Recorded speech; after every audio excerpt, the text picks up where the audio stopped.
With journalist Sai. Andhra Pradesh రాజకీయాల్లో అటు ప్రతిపక్షం కానీ ఇటు అధికార పక్షం కానీ ప్రస్తుతం ప్రజల్లో తిరిగే కార్యక్రమాల్లోనే మునుగు తేలుతున్నారు. ఒక పక్క 2 ఏళ్లు వెన్నుపోటు పొడిచింది కూటమి ప్రభుత్వం ప్రజలకి అనేది ఒక డిజిటల్ బుక్లెట్ తో తిరుగుతోంది. వైఎస్ఆర్సీపీ మండల గ్రామ స్థాయిలో నిరసనలు తెలియజేస్తున్నారు. మరో పక్క రేపు 25వ తేదీ నుంచి ప్రజల్లోకి వెళ్ళబోతున్నారు. ఆల్రెడీ ఈ వీడియో చేసే సమయానికైతే తిరుపతిలో బహిరంగ సభ కొనసాగుతోంది. కొన్ని కీలక వ్యాఖ్యలు కూడా చేస్తున్నారు. వాస్తవానికి 3 పార్టీలు 3 సభలు అనుకున్నారు. ప్రస్తుతం తిరుపతిలో ఆ సభ అయితే కొనసాగుతుంది. మిగిలిన సభలు కొనసాగుతాయా లేదా అనేది రేపు 25వ తేదీ నుంచి ఎలా వెళ్ళాలి ఏంటి ఈ దేశానిర్దేశం. అలాగే దేశవ్యాప్తంగా కూడా జరుగుతున్న రాజకీయాలు, కాక్రోచ్ పార్టీ హడావుడి, వీటన్నిటి మీద చర్చించే ప్రయత్నం చేద్దాం ఇవాళ వీకెండ్ విత్ జర్నలిస్ట్ స్థాయిలో. సార్, అంటే వెళ్ళే ముందు ఒక వార్నింగ్గా, లేదు అంటే నిన్న జగన్మోహన్ రెడ్డి గారు చేసిన వ్యాఖ్యలు, అందులో చాలా అంశాలే ప్రస్తావనకు వచ్చినాయి. ప్రధానంగా డిఎస్సి విషయంలో ఆయన చేసిన వ్యాఖ్యల్లో ఏమైనా అంతరార్థం ఉందా? కాక్రోచుల్లా మారతాం అనేది ఒక వార్నింగ్, అలాగే కేంద్రం గురించి మాట్లాడడం, ఇప్పుడు ఏ కామెంట్ చెయ్యం అని చెప్పడం, అంటే ఏమన్నా లింక్ ఉందా అక్కడ? ఏమన్నా ఆయన మనసులో వేరే కోణం ఏమన్నా ఉందా జగన్మోహన్ రెడ్డి గారి మనసులో? ఏం లేదు. ప్రాక్టికల్గా ఏంటంటే Jagan even from the beginning Congress party నుంచి విడిపోయిన రోజును చూసుకున్నా సరే కాంగ్రెస్ పార్టీ మీద పెద్ద కామెంట్లు ఏం చేయలేదు అతను. మనం అప్పుడు కూడా అబ్జర్వ్ చేస్తే అతను కాంగ్రెస్ అతన్ని దెబ్బతీసింది అన్న తర్వాత కూడా తను మొట్టమొదటిసారి ఎన్నికలప్పుడు నాన్నకి దెబ్బతీశారు, ఆత్మగౌరవం కోసం మనం నిలబడుతున్నాం, తోడు నిలబడాలన్నాడు. కానీ సోనియా గాంధీ ఉన్మాది, లేకపోతే రాహుల్ గాంధీ దుర్మార్గుడు, ఇట్లాంటి స్పీచ్లు ఏమి ఇవ్వలేదు అతను. అతని పాయింట్ ఏంటంటే కాంగ్రెస్ తనని లీడ్ చేయనిస్తే ఓకే, దెన్ లివ్ ఇట్, మన సొంతగా మనం ఎదుగుదాం, అంతేగాని కాంగ్రెస్తో పేచీ పెట్టుకుందాం, సోనియా దగ్గరికి వెళ్ళి గొడవ పెట్టుకుందాం, ఇంకా కొత్తగా ఏం లేదు. సోనియాని అడిగాడు, ఫస్ట్ ట్రిప్ అడిగినప్పుడు ఓదార్పు యాత్రకు ఒప్పుకోలేదు, అప్పుడు సీఎం పదవి ఏమని అడగలేదు సోనియా. ఓదార్పు యాత్రకి అడ్డుపడుతుంది. ఎందుకు అడ్డుపడుతున్నారు అన్నటువంటి సోనియా గాంధీ కంటే కూడా జగన్కి తెలుసు. ఎవరు అడ్డుపడుతున్నారు? తెలంగాణ నాయకులతో పాటుగా ఆంధ్రాలో ఉన్నటువంటి నాయకులు కూడా. రాజశేఖర్ రెడ్డే ఏకుమేకై కూర్చున్నాడు, మనందరికంటే జూనియర్ అయినటువంటి వాడు సీనియర్ అయిపోయాడు, మనందరికీ పైన ఎక్కేశాడు. రేపు పొద్దున జగన్మోహన్ రెడ్డి మళ్ళీ అతని లెగసీ తీసుకుంటే మనం వెళ్ళి ఆ కుర్రోడి దగ్గర చేతులు కట్టుకుని ఉంచవలసిన అవసరం ఏంటన్నది సీనియర్ నాయకులకి ఇటోళ్ళకి అటోళ్ళకి ఉన్నటువంటి ఫీలింగ్. ఆ కోపాన్ని అక్కడ చూపించారు. మరి అదే మనుషులు మరి రాజీవ్ గాంధీని ఒప్పుకున్నారంటే ఒక అర్థం ఉంది. మరి సోనియా గాంధీని ఎందుకు ఒప్పుకున్నట్టు, రాహుల్ గాంధీని ఎందుకు ఒప్పుకున్నట్టు మరి నాయకుడిగా? ఆ కామన్ సెన్స్ ఉండాలి కదా. వాళ్ళకి ఆలోచన లేదు. అక్కడైతే అట్లా ఉండాలా గాంధీల కుటుంబం, ఇక్కడ రాజశేఖర రెడ్డి కుటుంబం ఎట్లా ఉంటుంది అన్నటువంటి ఉద్దేశంతో అక్కడికి వెళ్ళి విష ప్రచారం బాగా చేయగలిగారు. సోనియా గాంధీకి చెప్పింది ఏంటంటే రాజశేఖర రెడ్డి సోనియాని కూడా దారికి తెచ్చాడు. ఎందుకని 2004లో సోనియా గాంధీ తెలంగాణ నాయకుల ఒత్తిడి మేరకు టీఆర్ఎస్తో పొత్తుకు ఒప్పించింది ఖచ్చితంగా. అంటే అతనికి అప్పటికి చాయిస్ లేదు. పార్టీ తరపున సీఎం క్యాండిడేట్ గా కూడా అనౌన్స్ చేయలేదు అప్పటికి. పార్టీ ఎన్నికల తరపునే వెళ్ళారు. అప్పుడు టీఆర్ఎస్ ని ఖచ్చితంగా ఒప్పుకోవాల్సి వచ్చింది. తర్వాత రాజశేఖర రెడ్డికి సీఎం ఇచ్చిన తర్వాత స్ట్రాటజిక్ గా అడుగులు వేసుకుంటూ వచ్చాడు. సోనియా చుట్టూ ఉన్న ఎవరైతే వర్గం ఉంటారో నాయకులు, సోనియాని నడిపించే నాయకులు ఎవరు ఉంటారో వాళ్ళందరినీ క్యాచ్ చేశాడు అతను. ఎలా? Through KVP. చివరికి సోనియా గాంధీ డ్రైవర్ ఇంట్లో పెళ్లికి కూడా ఇక్కడి నుంచి డబ్బులు వెళ్తాయి, అంతగా మేనేజ్ చేయగలిగాడు కేవీపీ. దాంతో సోనియా దగ్గర పూర్తిగా గ్రిప్పు రాజశేఖర రెడ్డికి వచ్చేసి, రాజశేఖర రెడ్డి గ్రిప్ వచ్చాక వీళ్ళందరూ ఇదైపోయారు. వాస్తవంగా చెప్పాలంటే అధినాయకత్వం దగ్గర ఒక జైపాల్ రెడ్డికి ఉన్నటువంటి పలుకుబడి, ఒక వి హనుమంతరావుకు ఉన్న పలుకుబడి, మధు యాష్కి గౌడ్కు ఉన్న పలుకుబడి, డిఎస్ కొన్న పలుకుబడి, కేకే కొన్న పలుకుబడితో పోల్చుకుంటే రాజశేఖర రెడ్డి తక్కువే. కానీ రాజశేఖర రెడ్డి ఎప్పుడైతే ఫస్ట్ ట్రిప్ సక్సెస్ చేసి చూపించాడు, ఎందుకంటే అంతకుముందు కోట్ల విజయభాస్కర్ రెడ్డి, ఎదురుమల్లి జనార్దన్ రెడ్డి వీళ్ళందరితో పోల్చుకున్నప్పుడు రాజశేఖర రెడ్డి వాళ్ళకి జూనియర్ గా కనిపిస్తున్నాడు. వాళ్ళందరినీ ఒప్పించి మెప్పించి అధిష్టానంతో చెప్పించి ఆ పైన వచ్చాడు. వచ్చిన తర్వాత సీఎం అయ్యాక జాగ్రత్తగా ఎక్కడ ఏ వాళ్ళు అయ్యాలో అక్కడ వేశాడు. ఓవరాల్ గ్రిప్ సాధించేశాడు. ఆ గ్రిప్ ఈయనకు వచ్చిన తర్వాత తెలంగాణ రాష్ట్ర సమితిని ముక్కలు చేయడం అనేటటువంటి ఆలోచనని తెలంగాణ కాంగ్రెస్ నాయకులు ఒప్పుకుంటారు? అసలు మామూలుగా అయితే ఒప్పుకోరు కదా. కానీ చేసి చూపెట్టాడు కదా రాజశేఖర రెడ్డి. అది అసాధ్యం అని చెప్పారు వీళ్ళు సోనియా గాంధీ దగ్గర, కానీ అది చేసి చూపించాడు, ముక్కలు చెక్కలు చేశాడు. 7 దాకా బయటకు వచ్చేయడం, రాజీనామాలు చేయడం, మళ్ళీ ఎన్నికలు, ఇట్లాంటివన్నీ జరిగినాయి కదా. ఇంకోటి తెలంగాణ వాదానికి సంబంధించి కేసీఆరే శాంతం డల్ అయ్యేటటువంటి స్టేజిలో క్రియేట్ చేయగలిగాడు. అంతకుముందు తెలంగాణ వాదం టాప్కి వెళ్ళిపోతుంది అన్నదాన్ని వెనక్కి తేగలిగాడు. ఆ తర్వాత 2009లో తెలంగాణ, అంతకుముందు జై ఆంధ్ర జై తెలంగాణ నినాదం ఇచ్చింది 2004లో సోనియా గాంధీ. ఆ నినాదాన్ని తెలంగాణ నాయకులు ఇప్పించారు. అలాంటిది రెండోసారి 2009కి వచ్చేటప్పటికి జై ఆంధ్రప్రదేశ్ అని నినాదం చేసింది సోనియా గాంధీ.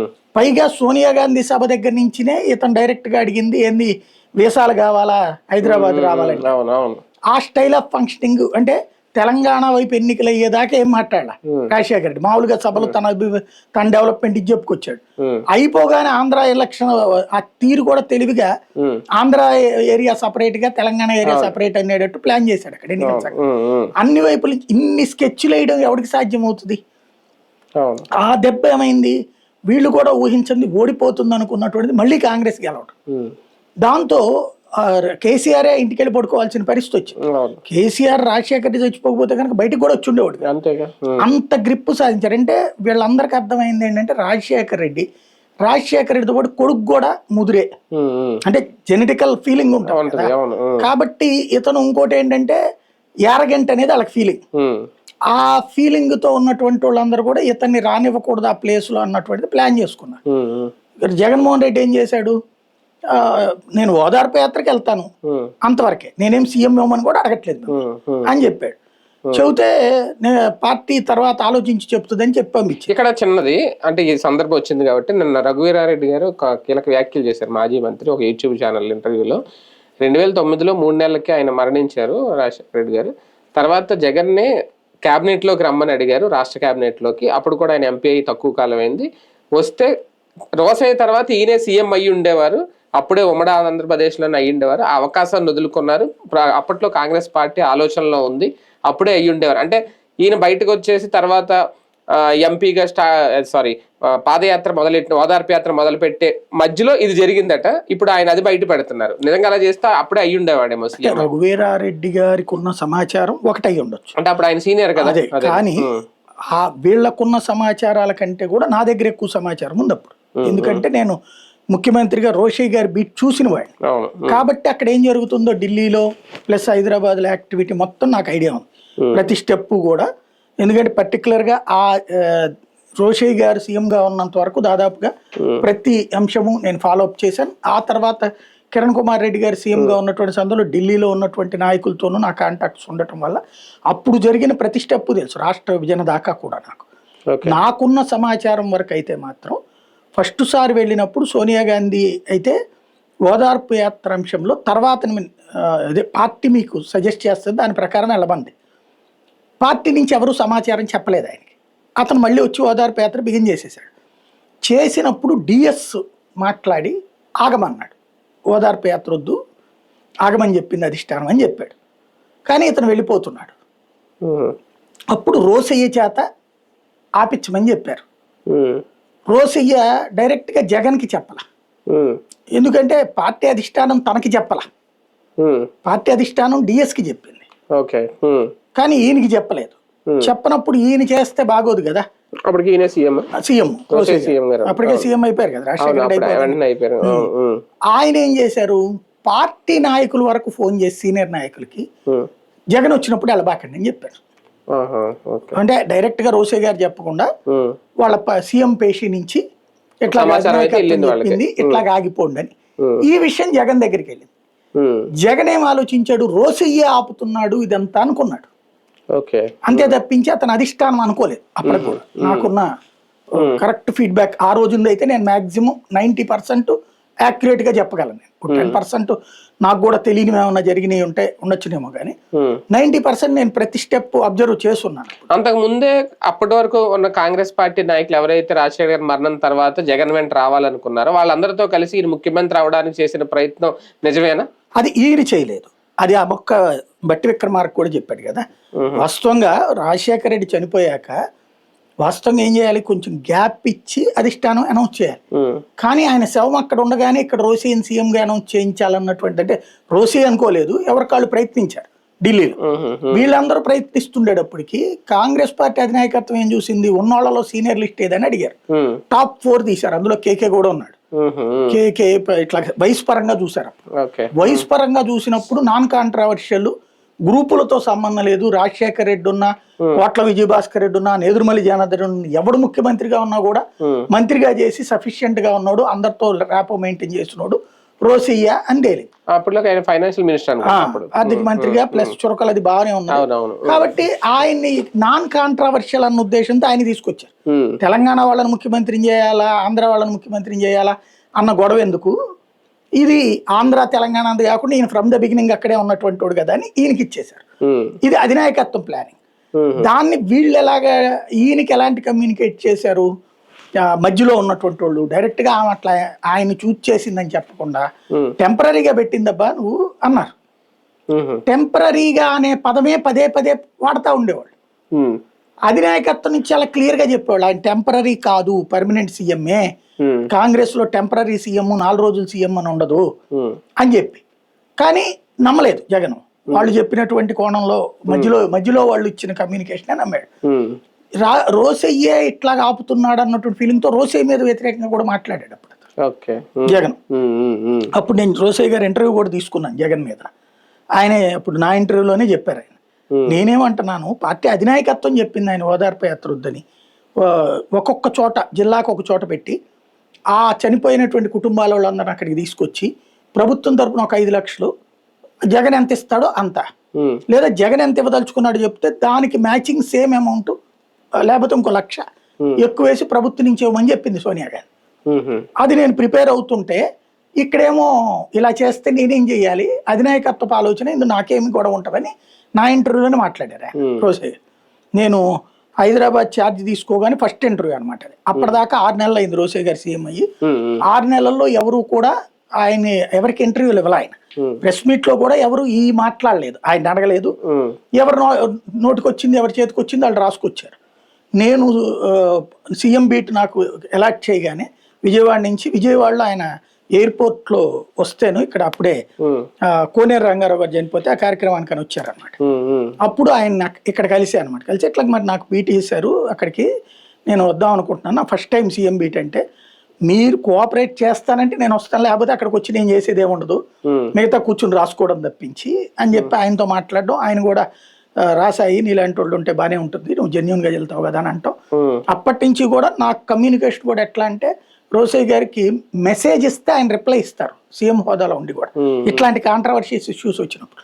అందువల్ల నాకు ఎప్పుడు ఫ్యాక్టే తప్పించి అన్ఫెయిర్ ఉండేది కాదు, మనము వేరే ఉద్దేశం ఏమి ఉండేది కాదు. స్ట్రైట్ గా మాట్లాడుకునేవాడు. లేదు మాట్లాడాలి ఇంపార్టెంట్ ఉందంటే వెళ్ళి మాట్లాడే చనువు ఉండేది. వాళ్ళ ఇంటి దగ్గరికి వెళ్ళిను, వాళ్ళ ఆఫీస్ దగ్గరికి వెళ్ళిను, ఆఫీసులో పర్సనల్ గా కలిసి మాట్లాడిన సందర్భాలు ఉన్నాయి. లేకపోతే నేను మెసేజ్ చేస్తే ఆయన ఫోన్ చేస్తారు, స్పందిస్తారు, సమాధానం ఇదిగో సార్ ఇట్లా ఉంది పరిస్థితి ఏంటి అని అడిగితే ఫెయిర్ గా చెప్పేస్తారు. ఎందుకంటే అనేక సార్లు ఈ ఇష్యూస్ వచ్చినాయి. ఏంది చాలా మంది అప్పుడు జగన్ ని ప్రమోట్ చేయడం కోసం రోసయ్యని కించపరుస్తా చేసిన సందర్భాలు, రోసయ్యకి జగన్కి మధ్యన మీడియా బాగా గొడవ పెట్టింది ఓ రకంగా. అందుకని నాకు అవన్నీ బాగా గుర్తు అనమాట. ఆ టైంలో రెండోసారి ఓదార్పు యాత్రకి, ఇది రెండోసారి మళ్ళీ సోనియా గాంధీ దగ్గరికి వెళ్ళాడు జగన్ కొన్ని రోజులు ఆగి. రెండోసారి వెళ్ళినటువంటి సందర్భంలో సోనియా గాంధీ ఓపెన్ గా చెప్పింది ఈ మొక్క మీరు అన్నటువంటి పదం ఏమని, రాష్ట్ర కేబినెట్ కాదు కేంద్ర కేబినెట్ లో సహాయ మంత్రి తీసుకుని లాస్ట్ ఇయర్ సీఎం ఇస్తానంది ఆవిడ. అంటే అప్పుడు ఎంపీ కాబట్టి కేంద్ర కేబినెట్ లో తీసుకుని లాస్ట్ ఇయర్ సీఎం ఇస్తానని చెప్పింది. లాస్ట్ ఇయర్ అప్పుడు ఎమ్మెల్సీ తీసుకుని సీఎం ఇద్దామని చెప్పింది అనమాట. అంటే దానికి జగన్ ఒప్పుకోలేదు. లాస్ట్ ఇయర్ అంటే అప్పటికి వీళ్ళంతా నాశనం చేసేస్తారు, ఇంకా అప్పుడు నేను వచ్చి ఓడిపోయిన దానికి నేను బాధ్యత వహించాలి, నైతిక బాధ్యత. అట్లా కాదు అంటేను పార్టీ చెప్పింది చేయండి అని వెళ్ళిపోయింది ఆవిడ. ఆవిడకి ఆ కోపం వచ్చింది, ఈయనకి చిరాకేసింది, వచ్చేసాడు. ఆ తర్వాత కూడా ఎప్పుడు సోనియా గురించి మాట్లాడలేదు. ఇక అప్పుడు ఇతనికి అర్థమైపోయింది కాంగ్రెస్ పార్టీలో మనం 100 మందిని ఒప్పించాలి, అధినాయకత్వాన్ని ఒప్పించాలి, గొడవలు పడే నాయకులను ఒప్పించాలి, రోజుకొకడు పేచీ పెడతానే ఉంటాడు, ఎంతమందిని ఒప్పిస్తా ఎన్నేళ్ళు నడుస్తుంది. రాజశేఖర రెడ్డి 25 ఏళ్ళు పట్టింది అన్నిటి మధ్యన సీఎం గానే ఉన్నాడు కూడా. అలాంటి పరిస్థితుల్లో ఎందుకు మనకి అనుకున్నాడు, సొంత పార్టీ పెడితే బెటర్ అన్నటువంటిది ఒక ఫీలింగ్ వచ్చింది. ఇతను ఈ రూట్ లోకి వచ్చేసాడు. అట్లా పెడితే నేను సంగతి తేలుస్తానన్నటువంటి అధినాయకత్వం వార్నింగ్లు, జైళ్లు అయినా సిద్ధపడిపోయాడు అతను. ఎందుకంటే స్పేస్ ఉంది అక్కడ, అంతే ఆ స్పేస్ ని తీసుకున్నాడు. ఇప్పుడు అట్లాంటి జగన్మోహన్ రెడ్డికి వచ్చేటప్పటికి కాంగ్రెస్ బీజేపీ అధినాయకత్వంతో ఎందుకు గొడవ పెట్టుకుంటాడు? అతనికి ఏం అవసరం జాతీయ స్థాయిలో? జాతీయ రాజకీయాల్లో తీర్చుకోవాలి, దూరిపోవాలి అనుకునేవాడికి అవసరం ఉంటుంది. ఇతనికి ఇప్పుడైతే అట్లాంటి ఫీలింగ్ ఏం లేదు. మేబీ ఇతను స్ట్రాంగ్ గా ఈ క్రిందసారి కనుక వరుసగా రెండోసారి గెలిచుంటే వచ్చుండేదేమో. ఇప్పుడు చంద్రబాబు గారికి కనుక వరుసగా రెండోసారి గెలిచేటప్పుడు జాతీయ రాజకీయాలు చక్రం తిప్పాలనిపించింది అప్పుడు 99లో, అంతే కదా.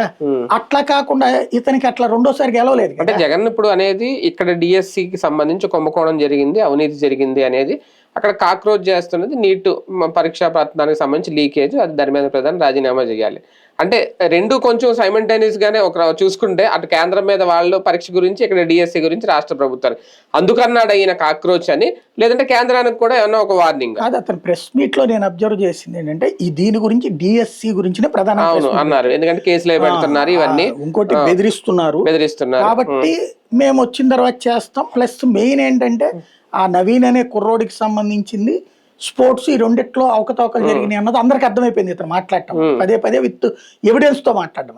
స్పోర్ట్స్ గోల్డ్ మెడల్ వచ్చినోడికి పోయి మనకి ఇంటర్ కాలేజియేట్ స్పోర్ట్స్ ఉంటాయి, అంటే కాలేజీల మధ్య ఇంటర్ కాలేజీ అంటే ఏంటి, ఒకే కాలేజీలో 2 క్లాసుల మధ్య పోటీలో వాళ్ళకి కూడా ఇచ్చేసారు. ఇంకోటి సర్టిఫికెట్, పార్టిసిపేషన్ సర్టిఫికేట్ కూడా ఇచ్చారు. పార్టిసిపేషన్ సర్టిఫికేట్ ఇవ్వచ్చు స్టేట్ వాటికి, నేషనల్ వాటికి, కానీ పథకం వచ్చినోడు ఉండగా పార్టిసిపేట్ ఎట్లా ఇస్తాడు? ఈ రెండింటి మధ్యన ఉంటది కదా. అక్కడ తేడా వచ్చిందన్నది అందరికి అర్థమైపోయింది. స్పోర్ట్స్ విషయంలో మాత్రం సంథింగ్ తేడా జరిగింది, ఇది అర్థమైపోతుంది. దానికి కొత్తగా వెర్షన్ కూడా ఇతను చెప్పగలిగాడు. సర్టిఫికెట్ రవికుమార్ భరత్ ఇద్దరు వాళ్ళ దాంట్లో అసలు ఇంకోటి జూడో దానికి సాధారణంగా ఉండవు. జూడో లాంటిది, కరాటేలు, కుంఫులు లాంటి వాటికి స్పోర్ట్స్ కౌంట్ కిందకి వెయ్యరు. బేసిక్ గా మార్షల్ ఆర్ట్స్ కదా ఈ పోరాట విద్యలు, అంటే అథ్లెటిక్ గేమ్స్ లోకి రాదు. అదే వాస్తవంగా అయితే అలాంటి ఏయో సంథింగ్ వీళ్ళ ఇష్టం, ప్రభుత్వ నిర్ణయం తీసుకోవచ్చు అట్లా వాటిని ప్రోత్సహించడం కోసం. ఇంకోటి అక్కడ వీళ్ళు ఎక్కడ దొరికిపోయారంటే ఫస్ట్ ఏమో స్పోర్ట్స్ కి సంబంధించి ఎగ్జామ్స్ లేకుండా అని చెప్పి ఒక జీవో ఇచ్చి జాయిన్ చేసుకున్నాక అపాయింట్మెంట్లు అయిపోయాక తర్వాత జీవో ఇచ్చారు పరీక్షలు రాసే అని. అయిపోయాక ఇట్లా ఇస్తావు అంటే నెక్స్ట్ వచ్చేవాడికి నెత్తిన పెట్టడం అనమాట. అంటే కోర్టుకి రేపు పొద్దున మోసం చేయడం అట్లాంటిది. వాస్తవంగా అయితే లీగల్ గా ఫైట్ గట్టిగా చేయగలిగితే టీడీపీ కనుక ప్రతిపక్షంలో ఉంటే ఆడుకునేది. లీగల్లో వాళ్ళకు ఉన్నటువంటి ఎక్స్పర్ట్స్ వీళ్ళకి లేరు, అది ఇక్కడ మెయిన్ ప్రాబ్లం. అందుకని ఇతను పదే పదే పొలిటికల్ ఇష్యూనే రేపు పొద్దున్న నేను వస్తే చేస్తానంటున్నాడు. ఇక మీరు అన్నట్టు కాక్రోచ్ కాన్సెప్ట్కి వచ్చేటప్పటికి ఎవరో జర్నలిస్టులు అడిగినటువంటి సందర్భంలో అణచివేత ఎక్కడ ఉంటుందో అక్కడ కాక్రోచ్లు పుట్టుకొస్తాయి, మేము కూడా కాక్రోచ్లమే అన్నాడు. అంతే తప్పించి కాక్రోచ్లు అంటే అంటే సాధారణంగా బొద్దింక అసహించబడుతుంది, వీళ్ళు కూడా అసహించబడాలనుకుంటున్నారు. బొద్దింకని ఎవడు ఇంట్లో గుట్టో పెట్టుకుని పూజ చేయడు, లేకపోతే బొద్దింక ఉందని సంతోషపడ్డు. బొద్దింక అంటే చిరాకు మనకి మీద పడుతుంది అనేది. మేము కూడా బొద్దింకలుగా మారుతామంటే జనాలకి చికాకు పెట్టాలనుకుంటున్నారు. కానీ ఇక్కడ నిన్న ఆ వ్యాఖ్యల తర్వాత విద్యాశాఖకు సంబంధించి 2 IAS అధికారులు దానికి కౌంటర్ ఇచ్చారు. ఆయన కోన శశిధర్ ఒకరు, ఇంకొక ఆయన. అంటే రాజకీయ నాయకులు ఇవ్వాల్సింది ధోరణిలా ఉందా? జగన్ హయాంలో ఉన్నప్పుడు గ్రామ స్థాయిలో ఉత్సవాల్లో ఆటలాడే వాళ్ళకు కూడా సచివాలయాల్లో ఉద్యోగాలు ఇచ్చారు అని చెప్పి కౌంటర్ ఇవ్వడం, అంటే అది రాజకీయంగా అనిపించిందా? IAS అధికారులు ఆ స్థాయిలో మాట్లాడడం కరెక్టేనా? అంటే IAS అధికారులు మనకి ఎక్కడైపోయిందంటే మీడియా బలహీనత నాకు కనిపించింది. అంటే ఆ మాట ఏ బాబు గారు లోకేష్ గారు అంటే ఓకే రాజకీయంగా పోతుంది, కానీ అక్కడ IAS అధికారులు నేను అనేది మీడియా బలహీనత అని ఎందుకు అంటున్నా అంటే పర్టికులర్ గా వివరణ ఇవ్వాల్సింది అధికారి, రాజకీయ ఆ వివరణలో ఈ పదాలు వాడినటువంటి వాళ్ళు అది ఎవరు? అట్లాగా గ్రామీణ స్పోర్ట్స్ లో ఇప్పుడు ఆ వైభవ్ సూర్యవంశీ అనేవాడు లోకల్ గా స్కూల్లో కూడా ఆడి ఆ పైన నేషనల్కి వెళ్ళాడు, IPLకి వెళ్ళాడు. ఇక్కడ ఆడేది మాత్రమే గుర్తుపెట్టుకున్నారు అనుకోండి తప్పు. ఇంకొకటి ఆ ప్రభుత్వపు నిర్ణయమే అది అని పదే పదే చెప్తున్నారు అంటే వాళ్ళని ఎత్తినేసుకోవట్లే వాళ్ళిద్దరు. అంతే, అవును. వాళ్ళిద్దరు కూడా ప్రభుత్వం నిర్ణయం మార్చుకుంది, ముందు అట్లా అనుకుంది, తర్వాత ఈ జీవో ఇచ్చింది ఇట్లా అని.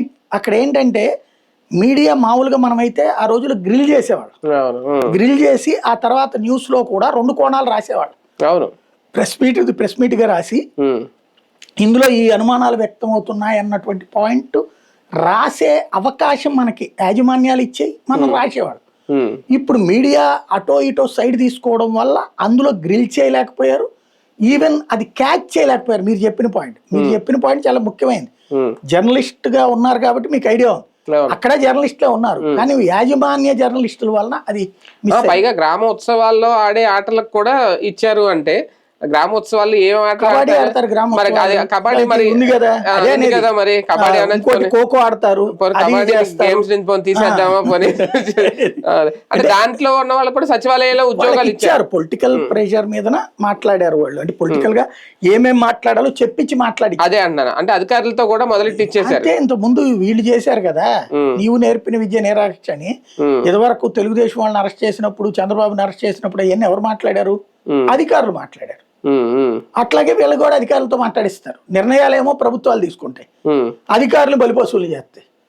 ఇప్పుడు ఆ రోజున మాట్లాడిన అధికారులు వీళ్ళు వేధిస్తున్నారు, రేపు వీళ్ళని వాళ్ళు ఏదిస్తారు అంతే. ఇప్పుడు ఆ సుధాకర్నే, ఆయన పేరేంటి, సుధాకర్ అనే డాక్టర్ కాదు, లాయరు, వీళ్ళ తరపున లాయర్ ఉన్నాడు కదా, అవును ఆయన ఢిల్లీ, అవును ఇక్కడ లాయర్, మన వైసీపీ తరపున లాయర్ సుధాకర్. ఆయన ఆ రోజున ఆయన ప్రెస్ మీట్లు పెట్టేవాడు, ఇంటెలిజెన్స్. వాళ్ళిద్దరిని ఇప్పుడు ఎలా ఏడిపించారు వీళ్ళు, అంతే ఉంటారు రేపు పొద్దున మళ్ళీ వీళ్ళందరికీ. 2 ఏళ్ళు వెన్నుపోటు నిరసన కార్యక్రమం సక్సెస్ఫుల్ గా వెళ్తుందా? నిజంగా ప్రజల నుంచి వస్తున్న మద్దతేనా? నిన్న ఆయన మాటలు చూస్తే అంటే ప్రజల నుంచి, వాళ్ళ ప్రజలు ఎప్పుడు యాజిటేషన్స్ లో పార్టిసిపేట్ చేయరు, అంటే బట్ ప్రజలకి గుర్తు చేయటం మాత్రమే ప్రతిపక్షం చేసే పని. అధికార పక్షం మేము చేసామని గుర్తు చేస్తుంది, ప్రతిపక్షం వీళ్ళు ఏం చేయలేదని గుర్తు చేస్తుంది. మన సోషల్ మీడియా ప్లాట్ఫారాల్లో చూసుకుంటే గనక తెలుగుదేశం తరపున ఇదివరకు అపోజిషన్ లో ఉన్నటువంటి సందర్భంలో ఎంత స్ట్రాంగ్ గా అటాక్ చేసేవాళ్ళు, వైఎస్ఆర్ కాంగ్రెస్ పార్టీ వాళ్ళు ఇవాళ అంత స్ట్రాంగ్ అటాక్ చేయగలుగుతున్నారు, అన్ని కేసులు అన్ని గొడవల తర్వాత. సేమ్ టైం వివరణ ఇచ్చుకునే సందర్భంలో తప్పటడుగులు పడుతున్నది ప్రభుత్వం వైపు నుంచి, వీళ్ళు దాన్ని ఏలెత్తి చూపెట్టడంలో సక్సెస్ అవుతున్నారు. అంటే సోషల్ మీడియా ఇప్పుడు ఎదురు బొదురు కూర్చుని గొడవలు పడేది ఏం లేదు కదా, మీడియా సోషల్ మీడియా అనే ద్వారానే కదా. వీళ్ళు ఒక ఆర్గనైజ్డ్ గా 100 మీమ్స్ పెట్టుకునినో ఏదో చేస్తున్నారు, కానీ ఆన్సర్ చేసేటటువంటి సందర్భంలో అవి కుదరవు. నువ్వు దాడి చేసేసాం, దౌర్జన్యం చేసాం, దాని కింద 100 కామెంట్లు మన వాళ్ళతో పెట్టించవచ్చు, కానీ అవతలోడు ఒక్క కామెంట్ నిన్న నేను చూసా డిఎస్సి గురించి. డిఎస్సి విషయంలో వాడు ఇవ్వడు, వాడు రాక్షసుడు, అన్ని నాశనం చేస్తాడని ఇట్లాగా పోస్టులు పెట్టి కింద పాయింట్లు కూడా, కామెంట్లు కూడా అట్లా వీళ్ళే పెడుతున్నారు. పెడుతున్నప్పుడు మధ్యలో ఒక 10 కామెంట్ల తర్వాత ఒకటి చొప్పున వైసీపీ వాళ్ళు ఎవరో తగులుతున్నారు, లేదా యాంటీ గవర్నమెంట్ వాళ్ళు తగులుతున్నారు. వాళ్ళు అడుగుతున్న ప్రశ్న, స్పోర్ట్స్ లో ఇట్లా ఇంటర్ స్కూల్లో ఒకే స్కూల్లో పోటీలకు మీరు ఇచ్చారా లేదా? రెండోది పరీక్ష డిఎస్సి, ఇంతవరకు భారతదేశ చరిత్రలో ఎక్కడైనా సరే డిఎస్సి పరీక్ష రాయకుండా డిఎస్సి ఉద్యోగాలు ఎట్లా ఇస్తారు? ఇచ్చారా? పోనీ ఇంతకుముందు చంద్రబాబు గారు ఇచ్చారా అట్లాగా అని వాళ్ళు అడిగే ప్రశ్నకి సమాధానం ఎక్కడుంది చెప్పండి. ఇక్కడ 16,500 మందో 17,000 మందో పరీక్ష రాసినటువంటి వాళ్ళు ఓకే, వాళ్ళ తరపున వకాల్తా పుచ్చుకున్న వాళ్ళు ఓకే. ఈ వకాల్తా పుచ్చుకున్నోడికి సరిగ్గా ఏంటో తెలియదు, పార్టీ నుంచి ఇచ్చారు దాన్ని పట్టుకుని తిడతాడు. అవతల నష్టపోయిన 3 లక్షల మంది ఉన్నారు చూడండి, వాళ్ళు తగులుకుంటున్నారు. నాకు కనీసం 12 మెయిల్స్ వచ్చినాయి డీటెయిల్డ్ గా. మెయిల్స్ మనకి దాంట్లో పెడతాం కదా, ఆ మెయిల్ కి వస్తున్నాయి అంటే డీటెయిల్డ్ గా దాన్ని చూస్తుంటేనే అర్థం అవుతుంది ఏంటనేది.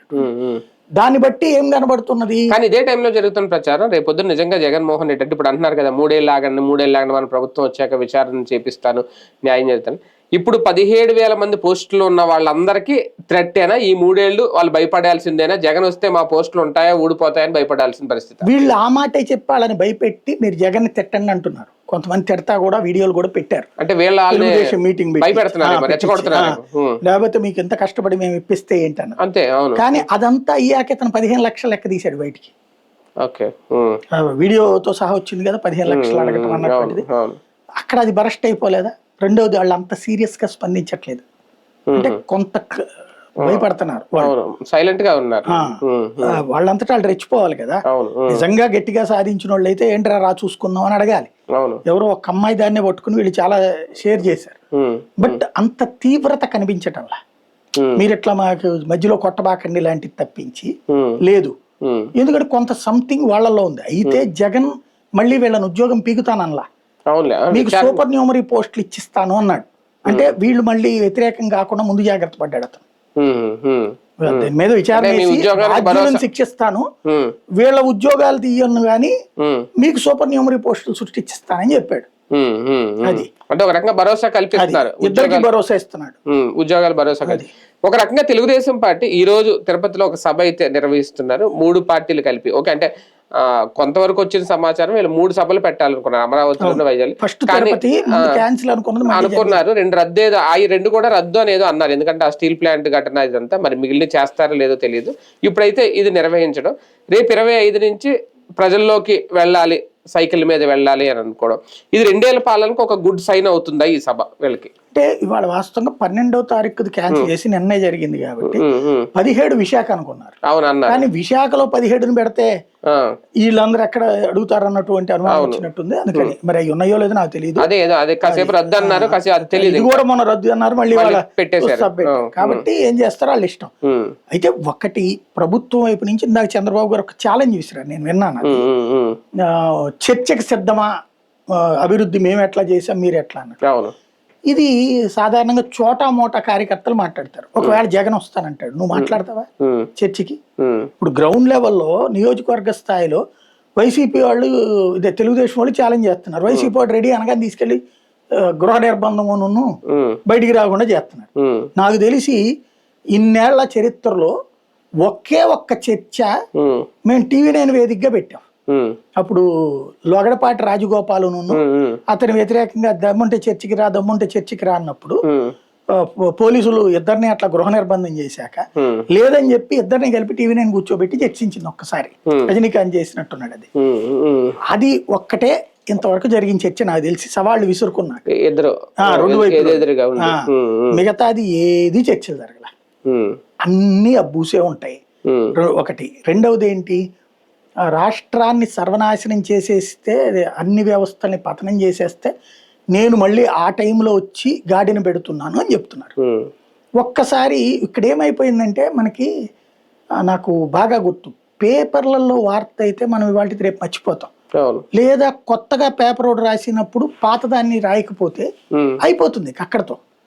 కానీ టీవీలు, విజువలైజ్డ్ మీడియా వచ్చాక నువ్వు దాచలేవేది కూడా, గుర్తుండిపోతుంది మన మెదడులోకి ఒకసారి ఫిక్స్ అవుతుంది. దాని మీద నువ్వు 100 పైన వేస్తే మొదటిది మర్చిపోతావేమో. ఒకసారి గుర్తుకు తెచ్చుకుంటే 2019లో జగన్ అధికారంలోకి వచ్చిన ఒక 10 రోజులకో 2వ రోజునో యనమల రామకృష్ణుడు ప్రెస్ మీట్ పెట్టాడు ఆర్థిక మంత్రిగా.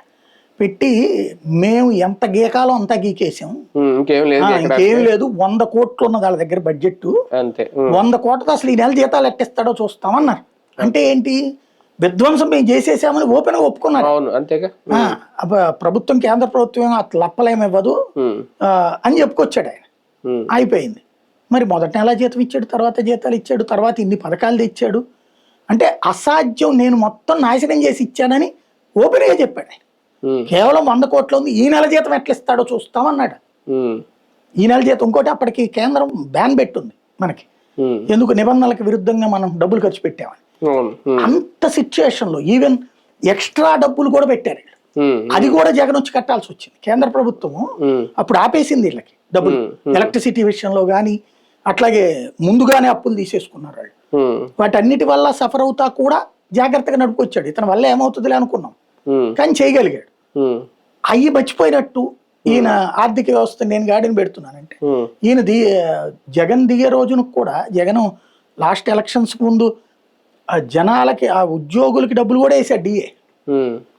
డిఏ ఒకటి వేసి 2వ డిఏ ఎలక్షన్ అయిపోగానే కూడా పెట్టాడు కదా, ఆ డబ్బులే కదా వీళ్ళు ఇచ్చింది డిఏ. తర్వాత ఇంతవరకు వీళ్ళు ప్రతి 6 నెలలకు ఒక డిఏ వస్తుంది కదా, అంతకుముందు జగన్ ఒకటి పెండింగ్ ఉంది కదా, 5లో 2 కదా అయింది, ఇప్పుడు 4 డిఏలు పెండింగ్ ఉన్నాయి మళ్ళీ. మరి అతను డిఏలు అయితే ఎప్పటికప్పుడు వేసుకుంటూ వచ్చాడు కదా, రాగానే ఉద్యోగులకి మళ్ళీ 27% ఇచ్చాడు కదా. సరే, ఉద్యోగులది పక్కన పెడదాం, నవరత్నాలు మొదటేడాదిలో అమలు చేశాడు కదా, ప్లస్ 1,50,000 ఉద్యోగాలు డైరెక్ట్ ఉద్యోగాలు ఇచ్చాడు కదా, ప్లస్ 2.5 లక్షల టెంపరీ ఉద్యోగాలు ఇచ్చాడా. ఇంకోటి, నేను ఆ రోజున అనుకుంది ఏంటంటే, పిచ్చోళ్ళ లెక్కన ఉన్నాడు ఇతను, ఏందో సచివాలయ వ్యవస్థ అంట, 2,000 మందికి ఒకటంట, అక్కడ ఒక ఆఫీస్ అంట, ఎప్పుడు కట్టాలి ఈ బిల్డింగ్లన్నీ, ఎప్పుడు చేయాలి, ఈ 5 ఏళ్ళు ఇట్ట కాలక్షేపం చేస్తాడేమో అనుకున్నా నేను. ఎందుకంటే అప్పటికి జగన్ పరిపాలన మనం చూడలేదు. జగన్ అంటే ఒక యారగెంట్ పర్సన్ అన్నటువంటి అభిప్రాయంతోనే ఉన్నాను నేను కూడా, అప్పటిదాకా చూసినటువంటి పరిణామాలను బట్టి. అలాంటిది జగన్ వచ్చి మొత్తం సచివాలయాలు కట్టేశారు కదా, కట్టడమో అద్దెకి తీసుకోవడమో చేసి నెలన్నర తిరిగేటప్పటికి సచివాలయాలు వచ్చేసినాయి, వాలంటీర్లు ఇంటింటికి వచ్చేసారు. మామూలుగా అయితే కనుక ఇట్లాంటి ఇంత వ్యవస్థ ఏర్పాటు చేయాలంటే ఎన్ని నెలలు? ఇప్పటికి వీళ్ళ వల్ల కావట్లేదు కదా దానికి ఆల్టర్నేటివ్. 2 ఏళ్ళైనా వీళ్ళ వల్ల కాలేదు ఆల్టర్నేటివ్, ఆ సచివాలయ వ్యవస్థకి ఆల్టర్నేటివ్, దీనికి ఆల్టర్నేటివ్. ఏదో వాట్సాప్ గవర్నెన్స్ అన్నారు, ఏదో కనీసం వాళ్ళకన్నా వాట్సాప్ పని చేస్తుందో లేదో తెలియదు. అంటే మరి అంత వ్యవస్థని అసలు అతని వల్ల కనీసం ఏ మంత్రిగా కూడా పనిచేసినోడు కాదు, చేయగలిగాడు కదా అతను నవరత్నాలు. ఇది వీళ్ళు చెప్పినటువంటి 100 కోట్ల చేతిలో ఉండగా చేశాడు, 100 కోట్ల చేతిలో ఉండగా చేశాడు. ప్రతి మహిళకి 18,000 అంటే ఏమన్నా ఆటలా? అది ప్రతి కుటుంబంలో ఒక మహిళకి 18,000 అంటే.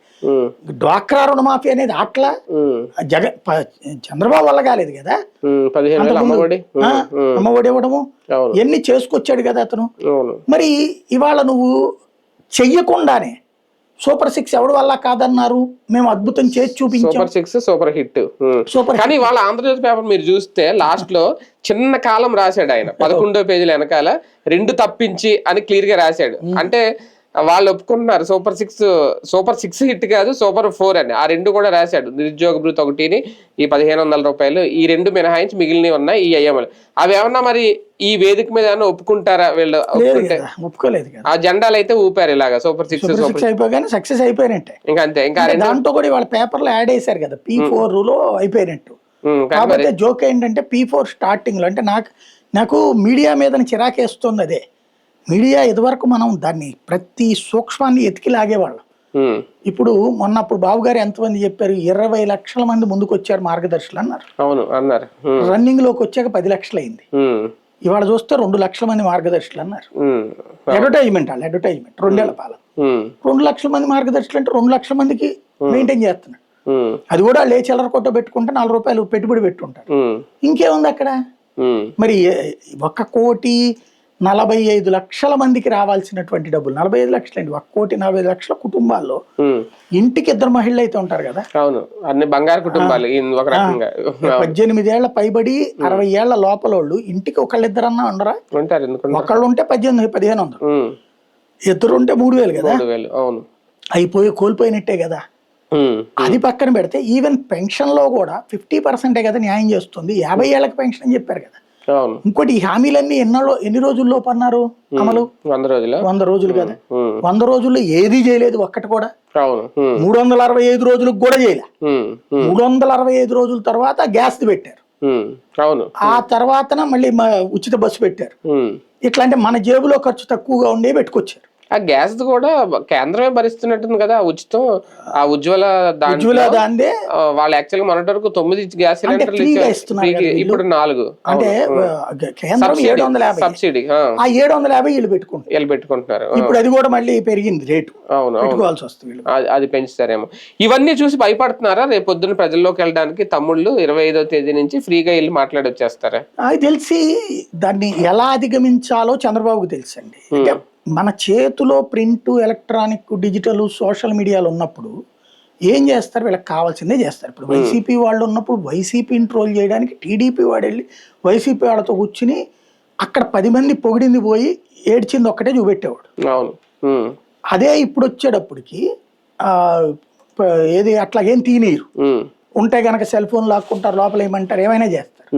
బేసిక్గా ఫస్ట్ జరిగేది ఏంటంటే ఎక్కడికి పోయినా వాళ్ళు నాకు తెలిసి నాకున్న అవగాహన మేరకు నేను జనాలను అబ్జర్వ్ చేసిన మేరకు ఇంటికి వెళ్ళి మీ ఇంటికి మొత్తం నేను చేశానని ఆ పేపర్ పట్టుకుని వెళ్ళారనుకోండి, ఇదిగో ఈ అమ్మాయి 40 ఏళ్ళు, 20 ఏళ్ళు, నువ్వు ఇస్తానని 1,500 ఏదని అడుగుతారు వాళ్ళు. లేబర్ మొహమాటం ఏం లేదు.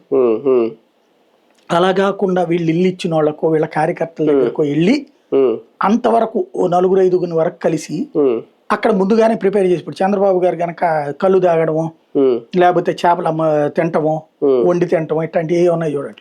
అక్కడంతా పాజిటివ్ గానే మాట్లాడతారు కదా.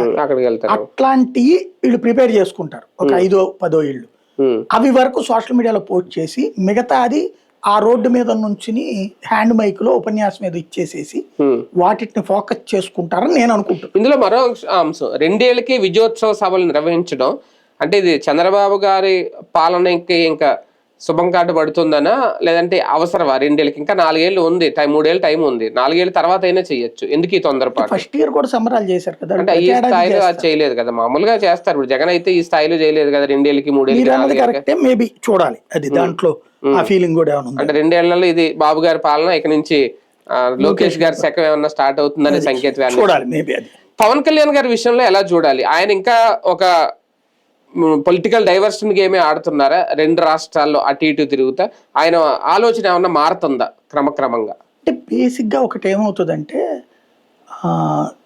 ఎప్పుడూ ఒక టెంపర్ క్రియేట్ చేయడం అనేటటువంటి వాళ్ళకి, అంటే ఆయన good opposition leader, not a position leader. ఎప్పుడూ కూడా ఆయన ఆవేశాలతో ప్రశ్నించడానికి పనికొస్తాడు తప్పించి పాలకుడుగా వర్కౌట్ కావట్లేదు అక్కడ. సరే వెంటనే అంటారు మంత్రిత్వ శాఖలు అది చేశారు ఇది చేశారు, ఆయన పేరేంటి రవికుమార్ కూడా చేస్తాడు ఎలక్ట్రిసిటీది, లేకపోతే గనక అచ్చెన్నాయుడు కూడా చేస్తారు. లోపాలు అక్కడ ఉంటాయి ఇక్కడ ఉంటాయి, కాబట్టి ఈయనంతా పాజిటివ్ ప్రచారం చేసుకోగలుగుతున్నాడు. ప్రస్తుతం మీడియా పాజిటివ్గా ఉంది కాబట్టి రేపు పొద్దున ఏమన్నా వీళ్ళిద్దరికి చిన్న డిస్ప్యూట్ వచ్చిందంటే మీడియా అంతా ఈయన లోపాలన్నిటికీ చూపెడుతుంది అక్కడ. ఒక ఆస్పెక్ట్ ఏంటంటే ఆయనలో పెరుగుతున్నటువంటి ఒక అసంతృప్తి, ఆయనకి తన కార్యకర్తల్లో వస్తున్న అసంతృప్తి తనలో పెరుగుతుంది. దాన్ని డైవర్ట్ చేయాలంటే ఒక ఎమోషనల్ కాన్సెప్ట్ తీసుకురావాలి. ఆ ఎమోషనల్ కాన్సెప్టే ఆంధ్ర తెలంగాణ తీసుకొస్తున్నాడు. నేను అనుకోవడం ఆయన చెప్పినట్టు నాకు వ్యూహాలు ఉన్నాయి అని చెప్తుంటాడు కదా, మీరందరూ నన్ను ఫాలో అవ్వండి నా వ్యూహాలు, అందులో ఇది ఒక వ్యూహం అనుకుంటున్నా.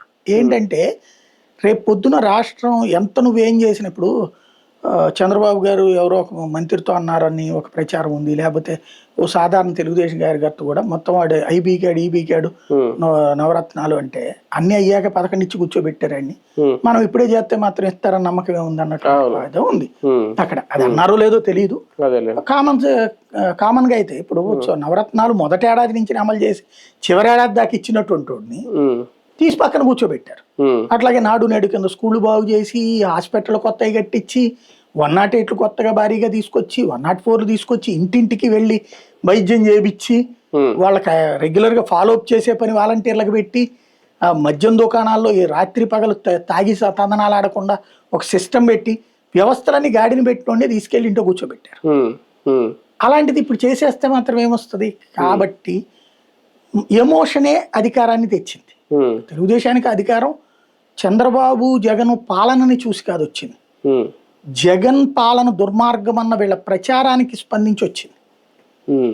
జగన్ కి సంబంధించినటువంటి వాళ్ళు చేసిన కొన్ని తప్పుల్ని బాగా హైలైట్ చేయగలిగారు. జగన్ చేసిన సక్సెస్ ని చెప్పుకోవడంలో జగన్ విఫలమయ్యాడు. డైరెక్ట్ గా బెనిఫిట్ వచ్చాక మీడియా ఎందుకు మన చేతిలో బొక్క అనుకున్నాడు ఇతను, ఎందుకంటే ఒక మీడియా అధినేత కాబట్టి. మీడియా లేకపోతే మనం నాశనం అయిపోతాం, మీడియాతో మనం ఎలా మేనేజ్ చేయాలో మనకు తెలుసు అన్నది వీళ్ళ లెక్క. సక్సెస్ అయ్యారు. గతంలో పవన్ కళ్యాణ్ గారిని సీరియస్ పొలిటీషియన్ అవునా కాదా అని చాలా విశ్లేషణలు జరిగేవి. ఇప్పుడు డిప్యూటీ సీఎం గా సీరియస్ ఉప ముఖ్యమంత్రి అని ఏమైనా అనిపించుకోవాలనుకుంటున్నారా? తన శాఖలకు సంబంధించి పన్నులు కట్టని వారి మీద యాక్షన్లు తీసుకోమని చెప్పడాలు కానీ, గోదావరిలో కాలుష్య జలాలకు సంబంధించి పొల్యూషన్ కంట్రోల్ బోర్డు అధికారుల మీద సీరియస్ అవ్వడం కానీ, ఇవన్నీ చూస్తూ ఉంటే ఒక సీరియస్ డిప్యూటీ సీఎం కనిపిస్తున్నారు ఆయనలో. అంటే ఒకే ఒక్కడు సినిమా లేకపోతే అట్లాంటి కొంత ఇన్స్పిరేషన్ ఉండొచ్చు ఆయనకి, ప్రాక్టికల్ గా అమలు కాలేదు అవి గ్రౌండ్ లెవెల్. ఇప్పుడు గ్రౌండ్ లెవెల్లో ఇవాళ ఫర్ ఎగ్జాంపుల్ ఈయన చేసింది అద్భుతమైన స్టేట్మెంట్, నేను ఒప్పుకుంటాను. ఏది కాలుష్యానికి మరి అదే కాలుష్యానికి సంబంధించినటువంటి దాంట్లో చంద్రబాబు గారు ఇంటి వెనకాలే తవ్వుతున్నారు కదా ఇసుక, పర్యావరణందే కదా అది. ఎన్జిటి దగ్గర పోతుందంటే పర్యావరణమే కదా. ఇంకోటి ఇప్పుడు వాళ్ళ దగ్గర ఎంత ముందు ఉన్నటువంటి బొలిశెట్టి రైజ్ చేస్తున్న పాయింట్ ఏంటి, రాజధాని ప్రాంతం రైజ్ చేస్తున్నారు, అట్లాగే దాని పేరు ఏమంటారు విశాఖపట్నం దీన్ని కూడా రైజ్ చేస్తున్నారు మన డేటా సెంటర్. మరి దానికి ఏంటి సమాధానం? ఆయన పర్యావరణ శాఖ మంత్రి, అలాగే ఆపలేరు కదా, అడ్డుకోలేరు కదా డేటా సెంటర్. మరి ఇప్పుడు పరిశ్రమ గురించి ఇంకెందుకు మాట్లాడడం?